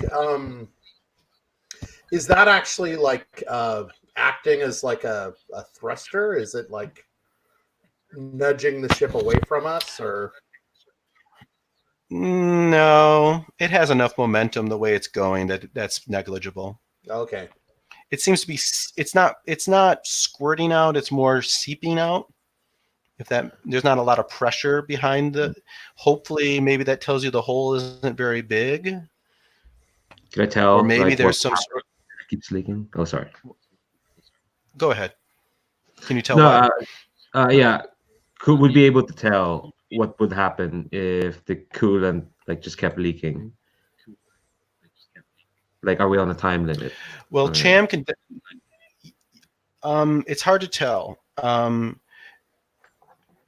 If Cham can certainly tell you guys that, you know, the coolant is for the reactor, and if the Cronus loses enough coolant, there's going to be a thermonuclear explosion in a period of probably hours. Cham, do you want to look out the window and see what you think of what you see there? Yeah, absolutely. Go ahead and make a heavy machinery roll for me. Ooh, okay. Let's see. Heavy machinery, got it.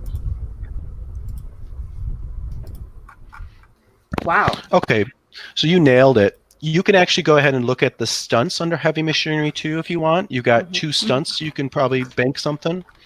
So, Cham, you can tell that a ship of that size, you know, maybe you and Miller stand over the floor, the the ship plans, and you can see that there are two. There's an equivalent. Let me drag you guys to that again. On C deck of the Kronos, there's another coolant tank on the port side, which is of course not damaged, and you can tell that this leak isn't too bad. It does. If it's not repaired, eventually there's going to be big problems, but you probably have more days than hours. Okay, yeah, I definitely communicate this, like sort of like in a deadpan voice, like just focused on what's needed. But yeah, I definitely say it's not too bad. We still have days. What do you want to do, Captain?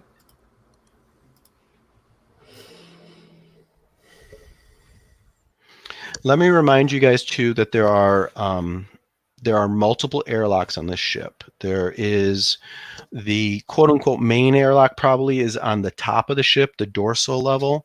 It's on the A deck. It leads down to a junction. I got you guys on the A deck. So junction A1 right towards the top. That kind of, it comes down from outside the ship down into that junction. That serves as an airlock. Then on, I think it's C deck. On C deck, let me drag you guys there. There is a airlock in the very front of the ship. And that's the one that's sort of like if you are on the surface, it has like an elevator on the outside of the ship that you would come out of the airlock and you'd get on this airlock or the elevator, and that little elevator would lower you down to the surface. But you can get in that way. On B deck, at the very back of the ship, the very aft, where it says science module, there is no science module there, by the way. That's where there should be a science module, but it's gone. And there's a door right here that's a heavy door that you can get into the ship that way. And then on D deck, there are several ways to get in. And we drag you down there. First of all, in the very front of the ship, in the very front of the ship is a huge bay door that they usually would drive like vehicles in through. But if you found a way to open that up, you could get in that way. And then there are four other, I think somebody else is pinging it, but there are four other small airlocks along the side, two on each side. You guys have another reminder. You have an umbilical. So you have an umbilicus that can go from your ship over to any one of those airlocks if you wanted to set that up. Yeah, I'm thinking let's link up with B deck. The back of the ship. Yeah. Now you said that's kind of where looks like where the personnel are largely. And we've got the med pods and the med lab and all that stuff down there. You said the science module wasn't present. Do you mean none of that science stuff is present, or? No, just where it says science module, that section in the back. You guys know. Oh, that. Okay. Yeah. So okay. So you guys know that a lot of the time these ships have a attached module in the back of it, and this one was carrying a science module according to your records, and it's detachable, and it looks like it's gone. It's nowhere to be seen. All there is space right there, and there's but like I said, there is a door that would lead from the main ship into that science module if it were there. So that door just leads out into space now, so you could get in that way. So you could try to maneuver the ship again to line it up to have the umbilical. Do you use that, or do you want to do a spacewalk over to there? No, we're gonna hook up the umbilical, and I want Cham to get a look at that reactor core. Okay. The reactor core, I don't think you can. I think if you want to get in, if you want to get in to look at the reactor, you'd have to go in through that room where Rye got attacked on C deck. So you see, that's what you see on B deck is the lower section of the reactor. So I imagine you probably walk in and you probably look down and all the reactor itself is down below you when you walk in. Or I guess it would be above you. Never mind. So let's just say the reactor room is probably multiple decks high, but you actually enter on C deck. Okay, well, I think that we need to kind of get a visual on it. I'm ruling out heading through C deck for the time being. We know that's kind of we know something's down there. Well, and of course, if possible, we should try to recover Rye's body because we know how important his family was, or we know how important her family was to her. So if we can return her body, I think it would be good. Are you volunteering, Wilson? Well, I'm suggesting that we need to. I'll make sure the family gets the body. Yeah. Yeah, I think that's a good idea. Good job. We have time to deal with that later. I think we need to assess the situation from a position of relative safety. Speaking of safety, did we see where that thing went? Well, it dragged him back in, right? Yep. Last you saw it dragged him back into that room. That same room. Okay.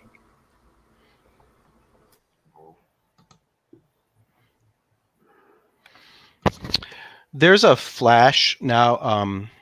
I mentioned our first session that Mother has a way of calling the captain via lighting up a message on the wall or a light, a set of lights mean, Captain, come talk to Mother. You get something similar, but actually it's calling for Wilson. It's calling for Wilson to come talk to Mother. Is that normal? Like, usually does Mother talk to someone who's not the captain? They can't. The agents have access to Mother just the same as a captain, but it's not normal. You don't see it very often, but it does happen. And I think so. Wilson kind of slumps down a little bit and says, "Well, this can't be good news. I mean, they can't already know that Rye's dead and that we screwed up. I mean, they can't be holding us responsible for that now. So I think so. Wilson's going to walk over and pull out his key card, and you said it's a double airlock, right? Right. And kind of swipe through, step through, door closes, swipe through the second one, and go on in. Keep your shit together, Wilson. Play it cool. So you walk into this this small chamber, brightly lit with all these bright lights and the sound of computers and all the beeps and bops. And there's one chair there, and you sit down, and it kind of wheels around, and you've got this little screen in front of you, and you punch in your code, and it goes doo-doo-doo-doo-doo-doo, and it says, "Hello, Agent Wilson. We detect that Cronus power seems to be restored. Is this true?" The attempt was made, but there was no communication. No response ping back from communication. So there must be other damage. We evaluate that Cronus should be viable to return to Weyland-Yutani base, Anchor Point Station. We are initiating Special Order 966, remove Montero from equation.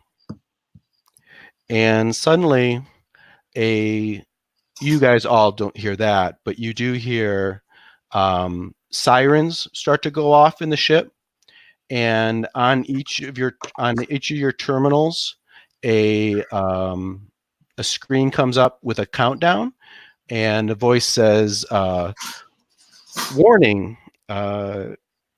displacement drive malfunction, cascade failure imminent, fusion reactor overload in T minus 10 minutes." Everybody gain a point of stress. And let me see. Including Wilson? Including Wilson. Okay.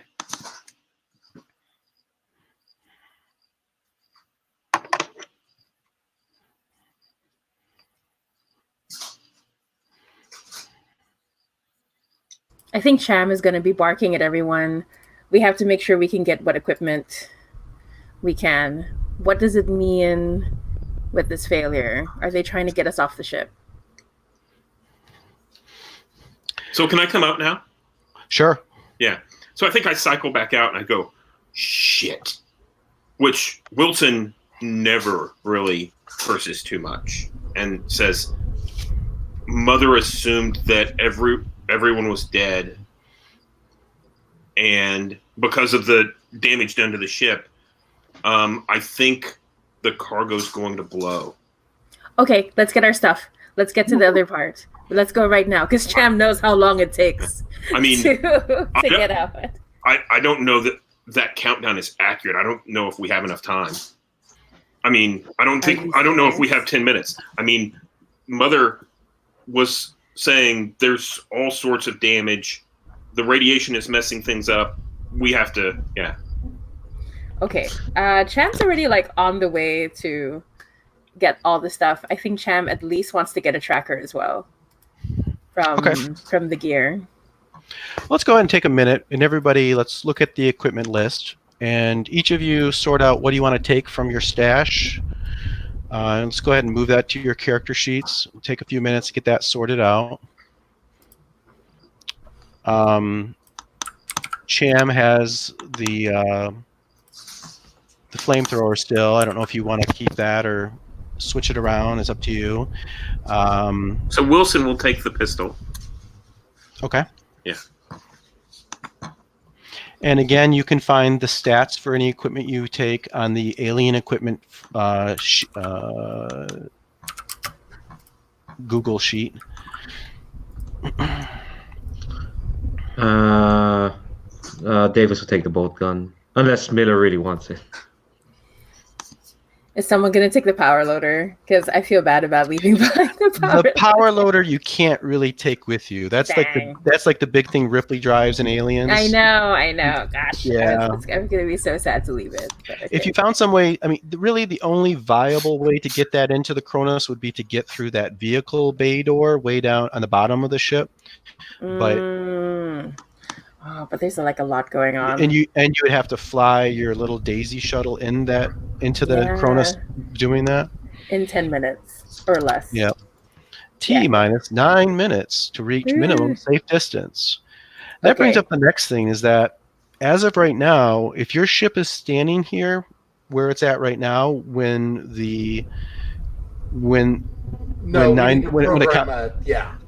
need to get your ship away from the Kronos for when it explodes,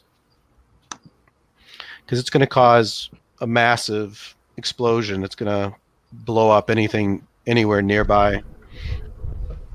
Yeah. So Davis, can you set this thing on autopilot to get as far away as soon as we cross? Her foot's tapping again, and she's already like she's not going to answer to Wilson for anything. But she's already like making a maneuver. Okay, yep, that's viable. Yeah, I don't have to roll anything. It's fine. Okay, cool. You probably will have to make a roll, but we won't do it yet. You have, let's see. So the plan is, you're going to attach the umbilical to the B deck aft entrance. Everyone's going to run over in there. Davis is going to set up a program to have the Montero fly off to minimum safe distance. Everyone's going to run over into the Kronos. and go from there, right? Abandon the ship. Mhm. Some of you have compression suits, I think.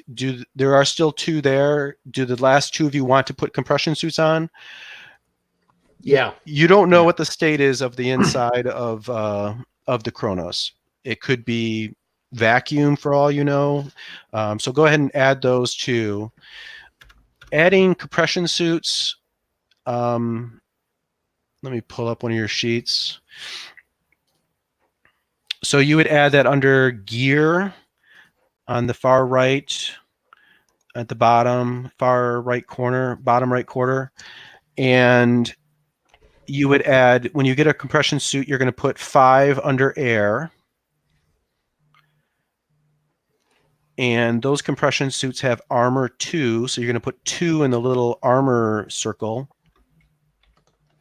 And I think they have a weight of 1. Some of you guys that aren't that strong, keeping track of encumbrance is probably going to be important.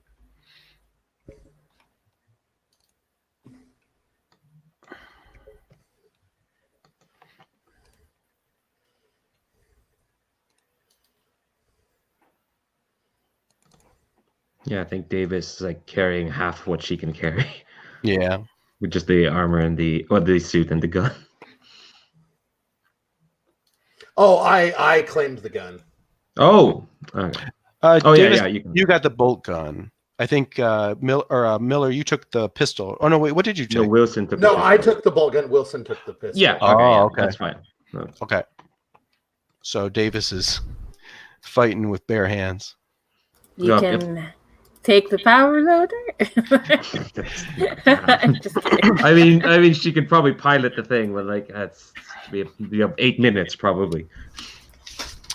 Oh Yep. yeah, there really is nothing. Okay, when we get on the ship, because I'd offer you Uh, my incinerator, but I don't know if you can Uh, carry it easily. I think Davis is already kind of like feeling like, oh, they're gonna stick me on the pilot seat, aren't they? While they go off and fight the thing, and I have to be responsible for them now.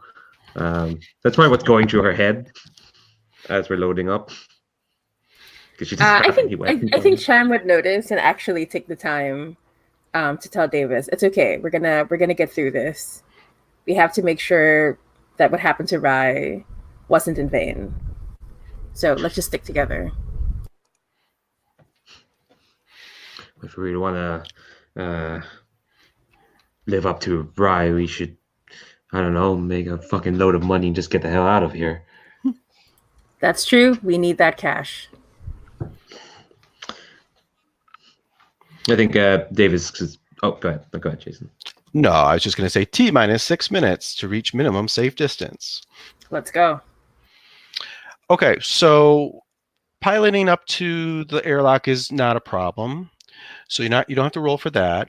But setting up the umbilical, this airlock isn't really designed to have an attachment to an umbilical. It's designed to attach to a module. So it's going to require a roll. So what happens is you guys drive the ship. You get your airlock aligned with this door in the back of the ship. Let me get you to the right place.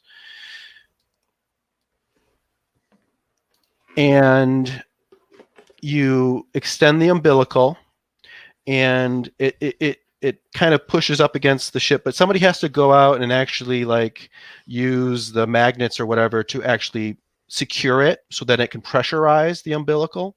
So that job is probably best for Cham, because this is going to be a heavy machinery roll.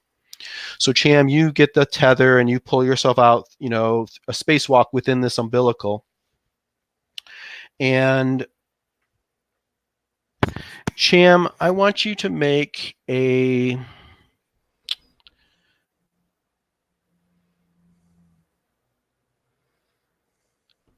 just make a heavy machinery roll, straight up. Okay. Going for it. Oh my lord on a stick. Christ. I'm gonna push it. Okay. Sounds like a good idea. Okay. Marking the stress, right? Yep. And then okay. All right.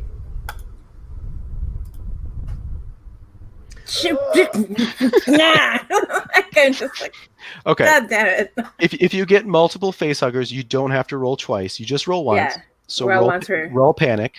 Okay. Let's do this. Let's stay low. God damn it. Okay. But I'm trembling. I think that's tremble. Tremble. Yep. So you're minus think 2 on that's- your agility until a Okay. turn passes. And I'm using strength. Okay. Oh, okay. and I think you gain a point of stress too. Let me see.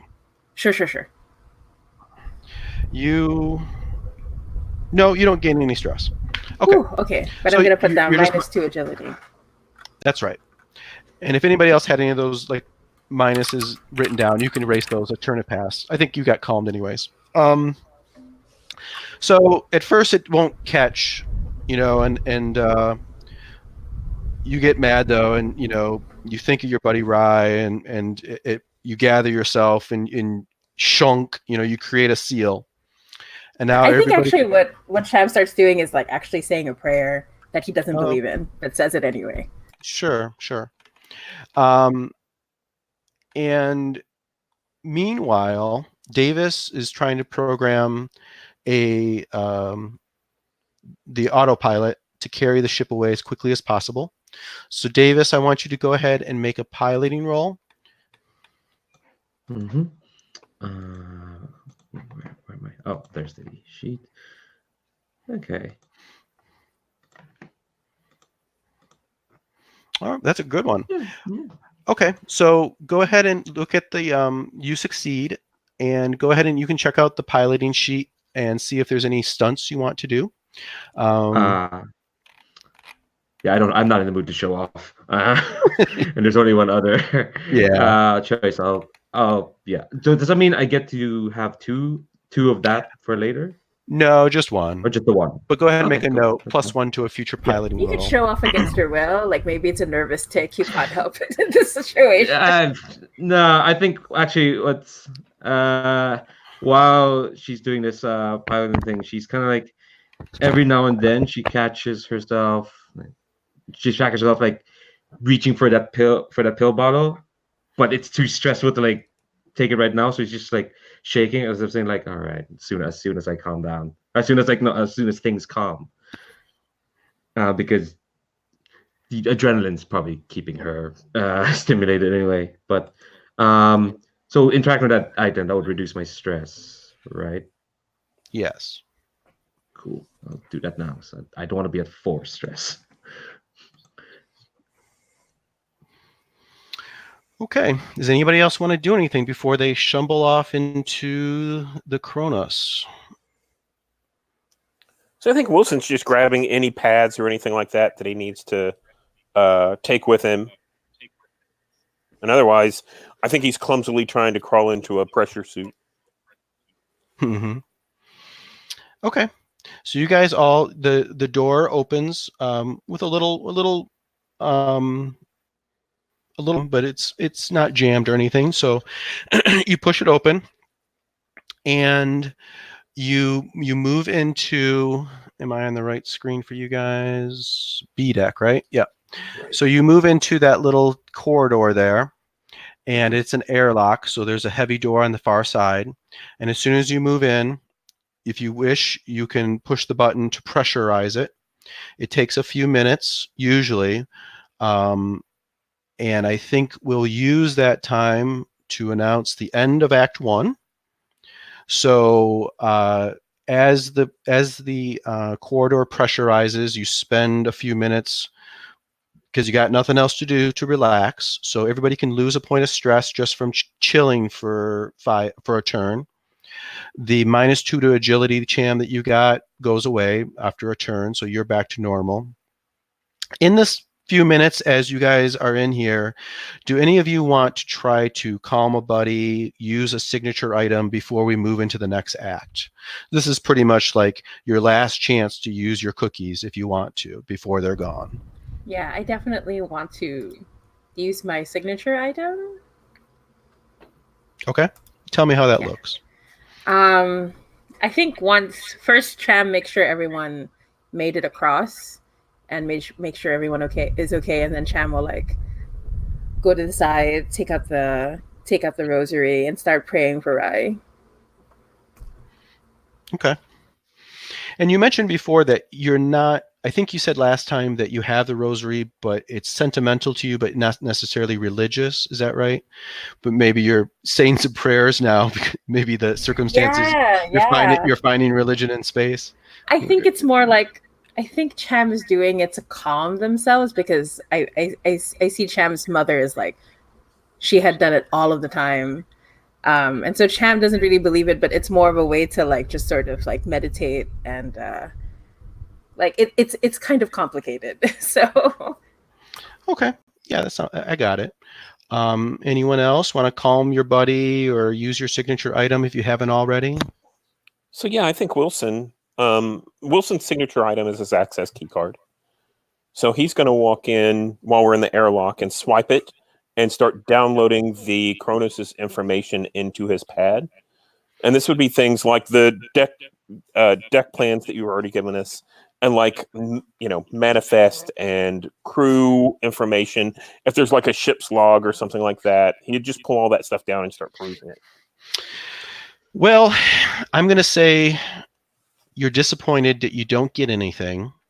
The computer isn't kicking back any information, but it does reassure you that you have this thing that at least gives you the potential to get that information on this ship. So you don't get anything right now, but I will let you go ahead and take that stress point off. Okay. Is this because this terminal can't access it, or is this, you know, that information is gone?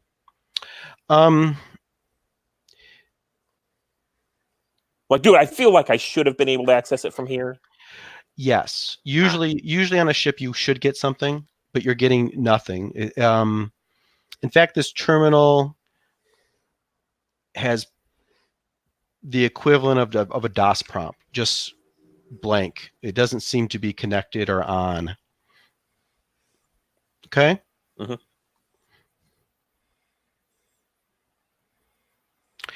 And I think everyone is done very well to make movement towards their secret agenda. So you each get a story point. And even Wilson, who I think did some movement towards theirs too, but definitely did towards Rise. So, and it goes to the player. So even if you lose your character, you still get that point for the actions you used to achieve your previous character's goals. So everybody, it's somewhere on your character sheet. There should be a spot for story points. So go ahead and click one of those in. And remember, what a story point does is whenever you make a roll, you can use your story point to give yourself a hit, a success. You can you can do it before the roll. You can do it after the roll. You do have to make the roll, but you can automatically get a success on any one roll. Okay. And I think let's go. We'll keep going for a little bit longer, and then we'll stop for some Stars of Wishes. We'll play another 15 minutes or so. We'll get you guys into a little bit into Act 2. How's that sound? So a turn passes, the inner airlock opens, and your spacesuits are big and bulky. They do have a simple HUD, a heads-up display that comes on, and it shows you that first of all, it's completely dark inside the ship. There should be some, running lights or lights that come on as you enter a sector. The lights will come on and then they'll go off as you leave. At least you should have that. But all you've got is just the most limited emergency lighting along the floor. Effectively, this place is dark, which means it's harder to see things. It's harder to shoot things. There is an atmosphere in here. There is gravity, first of all, normal gravity. There is atmosphere, but the oxygen levels are way low. This is very stale air. If you didn't have your suits on, you could breathe it for a little while, but eventually you would faint and then eventually die. So you're not going to die immediately if you're in here and you lose your suit, but you're not going to last too long. It also is extremely cold. It's not as cold as space, but it's well below zero in here. Probably the freezing would kill you before you'd suffocate if you didn't have your suits on. In fact, since you were in the airlock for a turn, I want you each to make a supply roll for your spacesuits. Same thing we did earlier. Click on your air supply button, and every face hugger you get takes away 1 from your supply. So Davis lost 1, Miller lost 1, Wilson lost 2, Cham lost 2.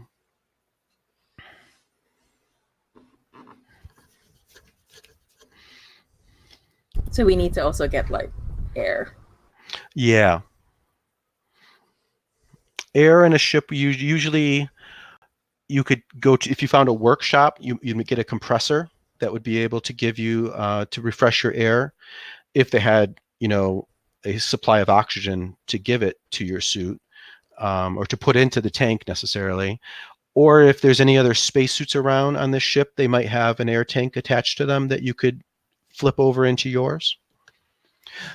So you guys are now in that corridor that says Science Sector. So I think I turn to Wilson and I say, it looks like our number 1 priority is to get the life support up and going. Don't you think? Did you mean Miller because you said Wilson? I'm sorry. Yeah, Miller. So Wilson turns to Miller. Sorry, and I says, thought you were like talking to yourself for a moment. No. And says, I Giving think. yourself a pep talk. So I'd say our first priority is to get the life support up and going. So I think you guys should get on that. Oh dear. There we go. There he is. You're back. Okay. Yeah. So Wilson turned to Miller and said, I think we should get the life support going because, that's first priority. So usually what you would do then to turn on a system, including life support, is you'd have to make your way to the bridge and you'd have to go ahead and turn it on. It does not seem to be, you're right though, it doesn't seem to be on. There's no air coming from the vents. There's no heat coming from the heating vents. So it's clear that it is off or broken.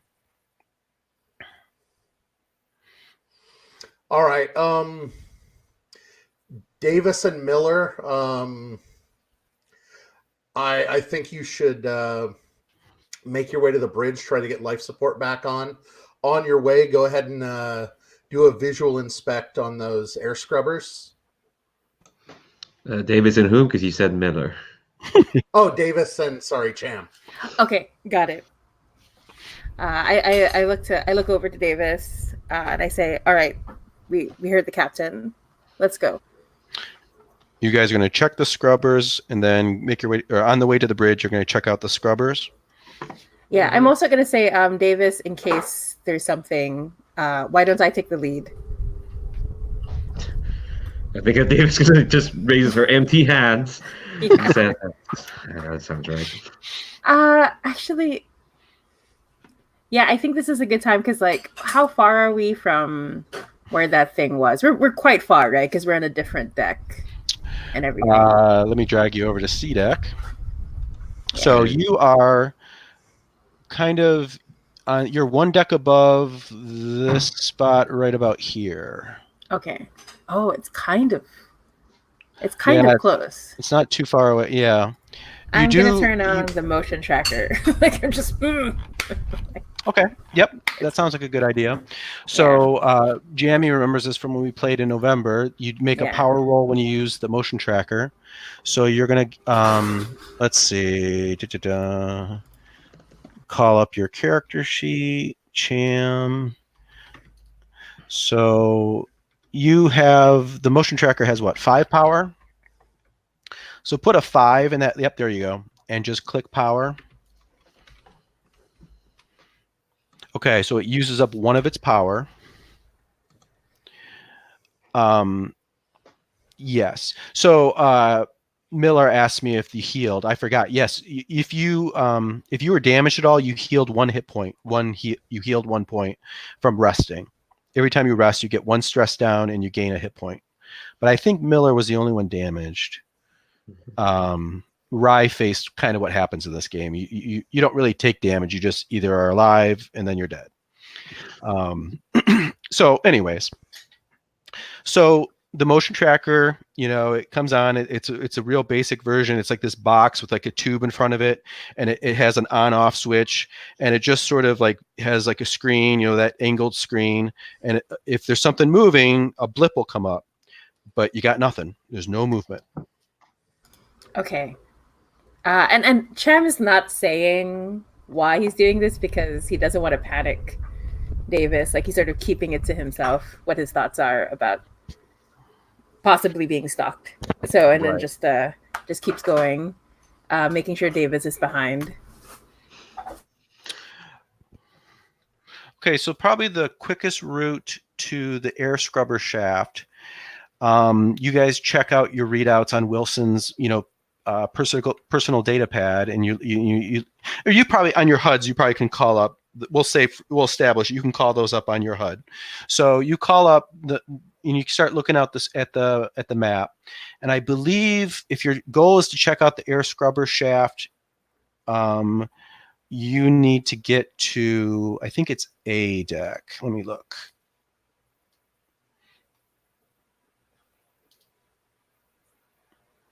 Yeah, so you need to get up to A deck to check out the air scrubber shaft, and then the bridge is up front on B deck.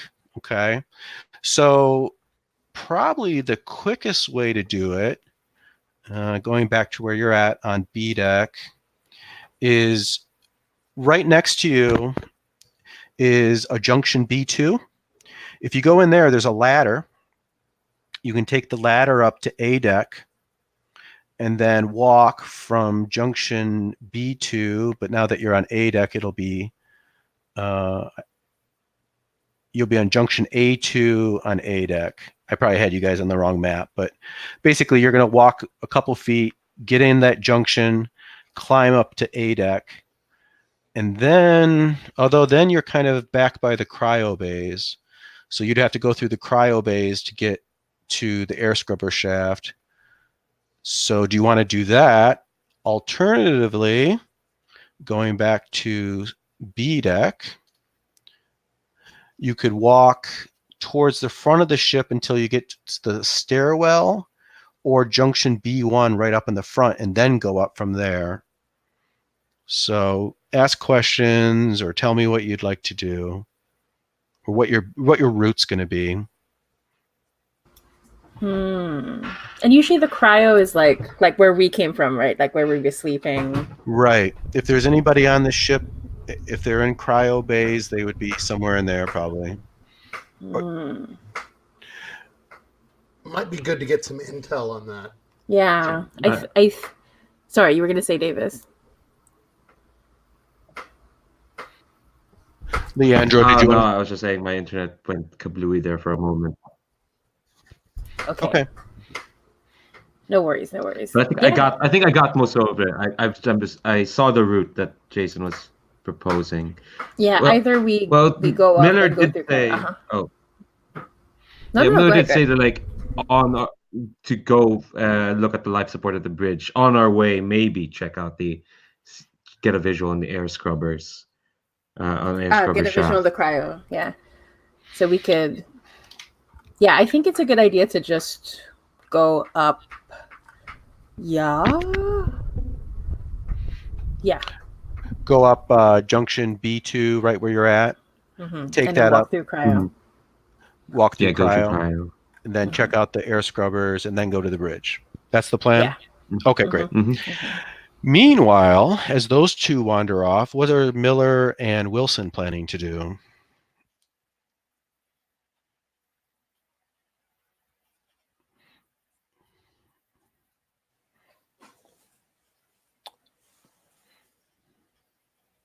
So I think Wilson turns to Miller and says, Oh. Oh. Yeah, go ahead. Wilson turns to Miller and says, we should probably keep together because, we don't know, what kind of access that thing has. It should be blocked off. From what Rai said, everything, all the air, bulkheads have been closed, but, we should stay with them.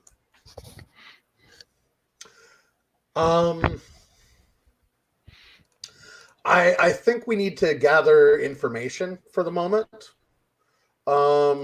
It's likely people sustained injuries if there was some kind of conflict. So I think we need to check. I think it's important to look at this science section and the med lab. So I think we're gonna hang back and investigate that. Well, I think I'm going to go with the two of them, and I'm going to if we're looking for information, there's a mother on A deck, I believe, and I should be able to get access to that and see what's going on with their mother.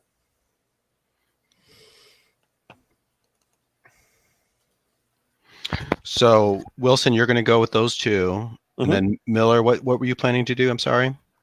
Go to the med lab. You're going to go to the med lab? The med lab, yeah. Okay. Let's give me a minute. I'm actually giving you guys all your Act 2 agendas. So let me do that real quick.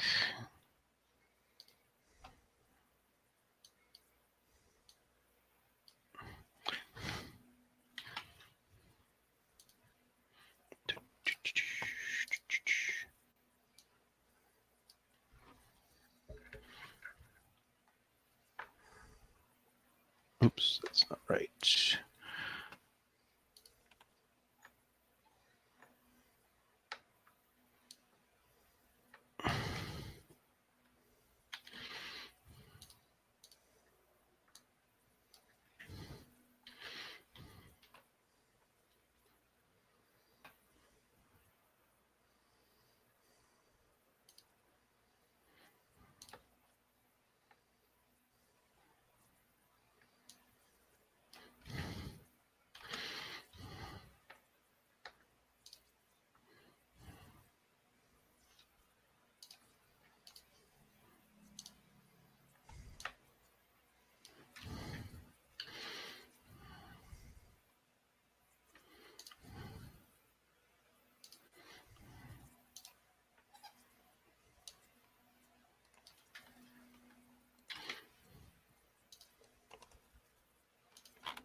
Okay, you guys all should have an updated Act 2 in the upper left of your character sheet. You should say Act 2 and then gives you some information. Make sure I got everybody right. Yeah, that looks good. Okay, I think that's a good time to stop. So I think we've established kind of where we'll pick up next time. Miller, you're going to head off to the med bay by yourself. The rest of the other three are going to head kind of that route, going through cryo, checking out the air scrubbers, and making your way to the bridge. That's the plan, right?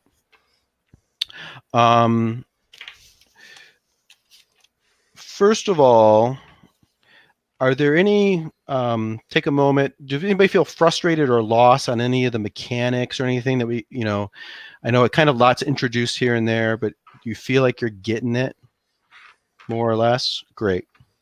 Let's go ahead and do some stars and wishes then. So for a star, pick out another player, a moment in the game, or something of the overall experience that you really loved. I think we started the very beginning when I picked on somebody with the captain today.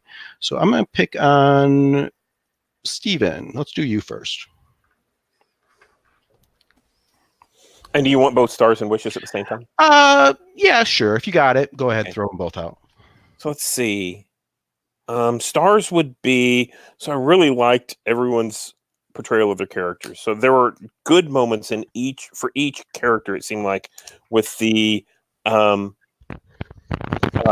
especially the praying of the rosary beads, after Rye's passing, and then Davis saying, "Oh, yeah, I've got this. I'll just ram the ship into the other ship. That's fine." I mean, everyone was really good, and it really evoked a lot of the sense of the genre. I really appreciate. I like you checking in and saying maybe we shouldn't go completely gonzo with this. So that was a good point, Jason. So yeah, wishes. I'm not sure. I can't think of any right now. Is there anything from the genre or from the game so far that you'd like to see more of? Or something we haven't seen yet that you'd like from the movies, maybe? Yeah, I hadn't thought about this until you asked, but synthetic. Okay. So we're on a new ship, so I figure we have other NPCs we can run into that if there's any more deaths. Yeah. Okay. Okay. Let's do Miller, Richard. All right. I thought everyone did a great job of making like subtly poor decisions. I think that's kind of really the essence of this genre. Things that kind of make sense from the standpoint of the player knowledge, and then and really everyone being willing to kind of take a hit, especially Rye kind of leaning into his own death really worked out well. And yeah, I'd just like to see that kind of play out even further. Okay. Let's do Leandro. Yeah, my big star. I think I'll echo like everyone's really leaning into like these people who are kind of like just out of their depth and finding little grace notes to like really emphasize that. But my main star will have to be to yourself, Jason, for setting this all up, for holding this all together, for getting us through this. Like I'm really like just Jesus Christ, this system is stressful in more ways than one. And I think you've been really good at like pointing out, oh, this is what you need to do, this you need to do, put it here, and setting this all up. And also the little check-ins, like maybe we shouldn't stretch the genre like this, and also like here's what I'm bringing up how we should do like secret agendas and whatnot. That was very thoughtful, I thought, and definitely I think you're making like you made a very solid foundation for like everyone to like jump off of. That's a bad metaphor. To jump off from. There we go. So thanks very much, Jason. I guess my wish, my wish from last week that I forgot to do is to actually watch Alien, because I've never seen it. I'm sorry. You never saw Alien, the first one? The first one, for sure. You've seen Aliens though, the second one?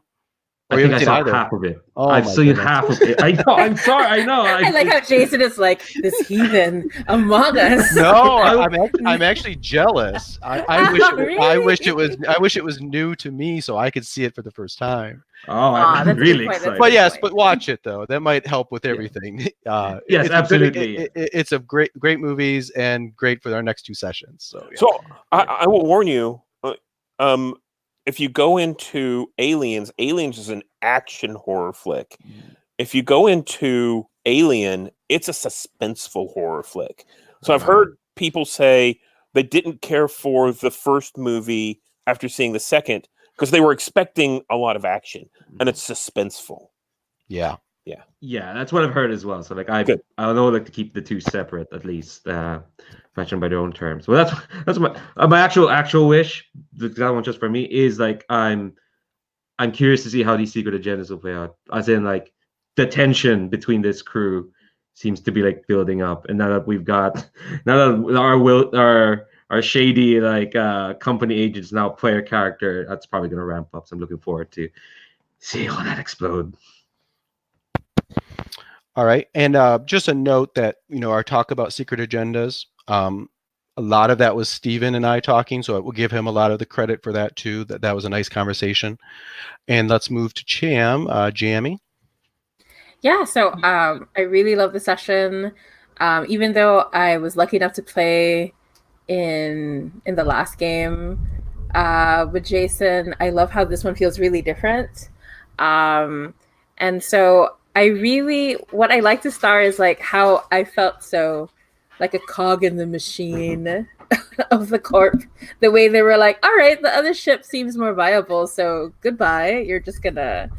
But I really like that though. And I really liked how Steven was leaning into the death, like really, but still trying their best to survive. That was really enjoyable. I really like seeing Richard Shine as Miller, as the captain, with the commands, because like, it's a fine balance. Like, you just don't want to sound like a bossy player. You still want to sound like a character. And I felt like Richard really, really pulled it off with Miller. Like, I could really sense how Miller was like stuck in this, between a rock and a hard place the whole time, making the hard calls and stuff. It was really good. And I really like seeing Davis be like, should I just ram the ship? Like, what do I do in this situation? But as usual, Jason, I really love your GMing style. I really love how you bring everything to life. This is super, super, super enjoyable for me. It's really a highlight every time I get to play. So yeah, my wishes for next. I think I'm gonna rewatch the Alien movies. I'm gonna try my best. I'm so bad at horror movies. I'll also rewatch it, and I also want a synthetic because I love robots more than I love people. So I mean, last time I played, like, I hated them, but as a player, I'd love to see. I'd love to see a synthetic. Yeah, but I don't know. I'm just really excited. I'm just super excited for the next session. That's basically it. Okay, great. I will say my star goes to all of you doing suboptimal things. I think it started with last session with you guys got to the ship and immediately Rye's like, I'll just run over there by myself. And that's the kind of non-optimal character play that you see in the Gauntlet all the time, and I'd like to see it here too. And I think that's perfect for the genre. You definitely could min-max this game and do it to maximize your efficiency, but you miss a lot of it, of course. Although I do think that it's limited because of the stress mechanic. But anyways, so I really appreciate it, and everybody. I'll say wishes-wise, I'm glad to hear some positive feedback about how the game flowed and the game went today. My experience, so I found myself, and I kind of, stepping back, like when I spent a lot of time setting up the Roll20 and the handouts and all that stuff, I really enjoyed it and I got into it and I'm like, oh, I want to add this, I want to make sure to include these details. But what always happens, the more details and the more stuff you add, the easier it is to get confused as you're playing. You're like, where's this, or wait, I know there's something I need to get here, but I don't want to pause the action, I don't want to break the flow, to like go and look something up. So I found myself dealing with that sort of juggling act a lot today. So I don't know what the wish is for me other than just keep at it and get more comfortable. I think, as I said in the beginning, online role playing, this is only my second time. Luckily it's with the same game, so at least I've got the same game twice, but Roll20's first time. So I feel like I put the time in to get prepared, but just the experience, just the having the hours doing it, the counts for a lot, and I found myself juggling a lot today. So that's my feedback. But yeah, I will say as a player, having experienced both, like with the Google Sheets and then with Roll20, I really, really, I mean, it was really good with the Google Sheets already, but I really enjoyed the Roll20 aspect of it. Like, it really helps. I like seeing all the extra bits. I know it's hard for you, but for me as a player, when it's not my turn, I like to look over the stuff and review things, because Cham would know it, but Jamie wouldn't necessarily. So I really appreciate all the extra information, all the extra pictures. It really brings everything to life. So I really feel like maximizing the Roll20 is such a good idea. Well, good. I'm glad to hear that, because that's definitely my intention, is to have these resources available to you guys to kind of increase your immersion, I guess. So I'm glad to hear that you're actually looking at it. So yeah, so it's not in vain, definitely. Good. Okay, good. And I have to say, I'm really thankful that you've been able to handle and give us an access to the system that isn't an easy system to deal with. And you've made it, at least for me, pretty transparent. It's like, oh yeah, you click this button and it rolls everything for you. Oh, and you got a success. It's great. That kind of thing. It's been very good for me. I got lucky that there is a character sheet that was available. Somebody, I don't know how you do it even, but somebody made this character sheet that we're using. So it has all those hotkeys, you guys can just click on, and that's beautiful. that makes it so much easier to do so many different things. So that's a real resource. But you still had to learn, oh, there's a panic button here, and this is where you enter your armor. You had to figure it all out. So. Right, Yeah, right, absolutely. Yeah. Yeah. I mean, and I love that stuff. I mean, creating a game is at least half the pleasure for me, you know. But then when you get it to the table, then you have to, like, you know, deal with all the pleasure I had creating it. You have to actually use it in a coherent way and keep the flow going. And that's all just something I got to keep practicing. But it sounds like you guys had fun, and we will pick it up next week. You're on board the Kronos, abandoned. Your ship is gone. And thank you, everybody.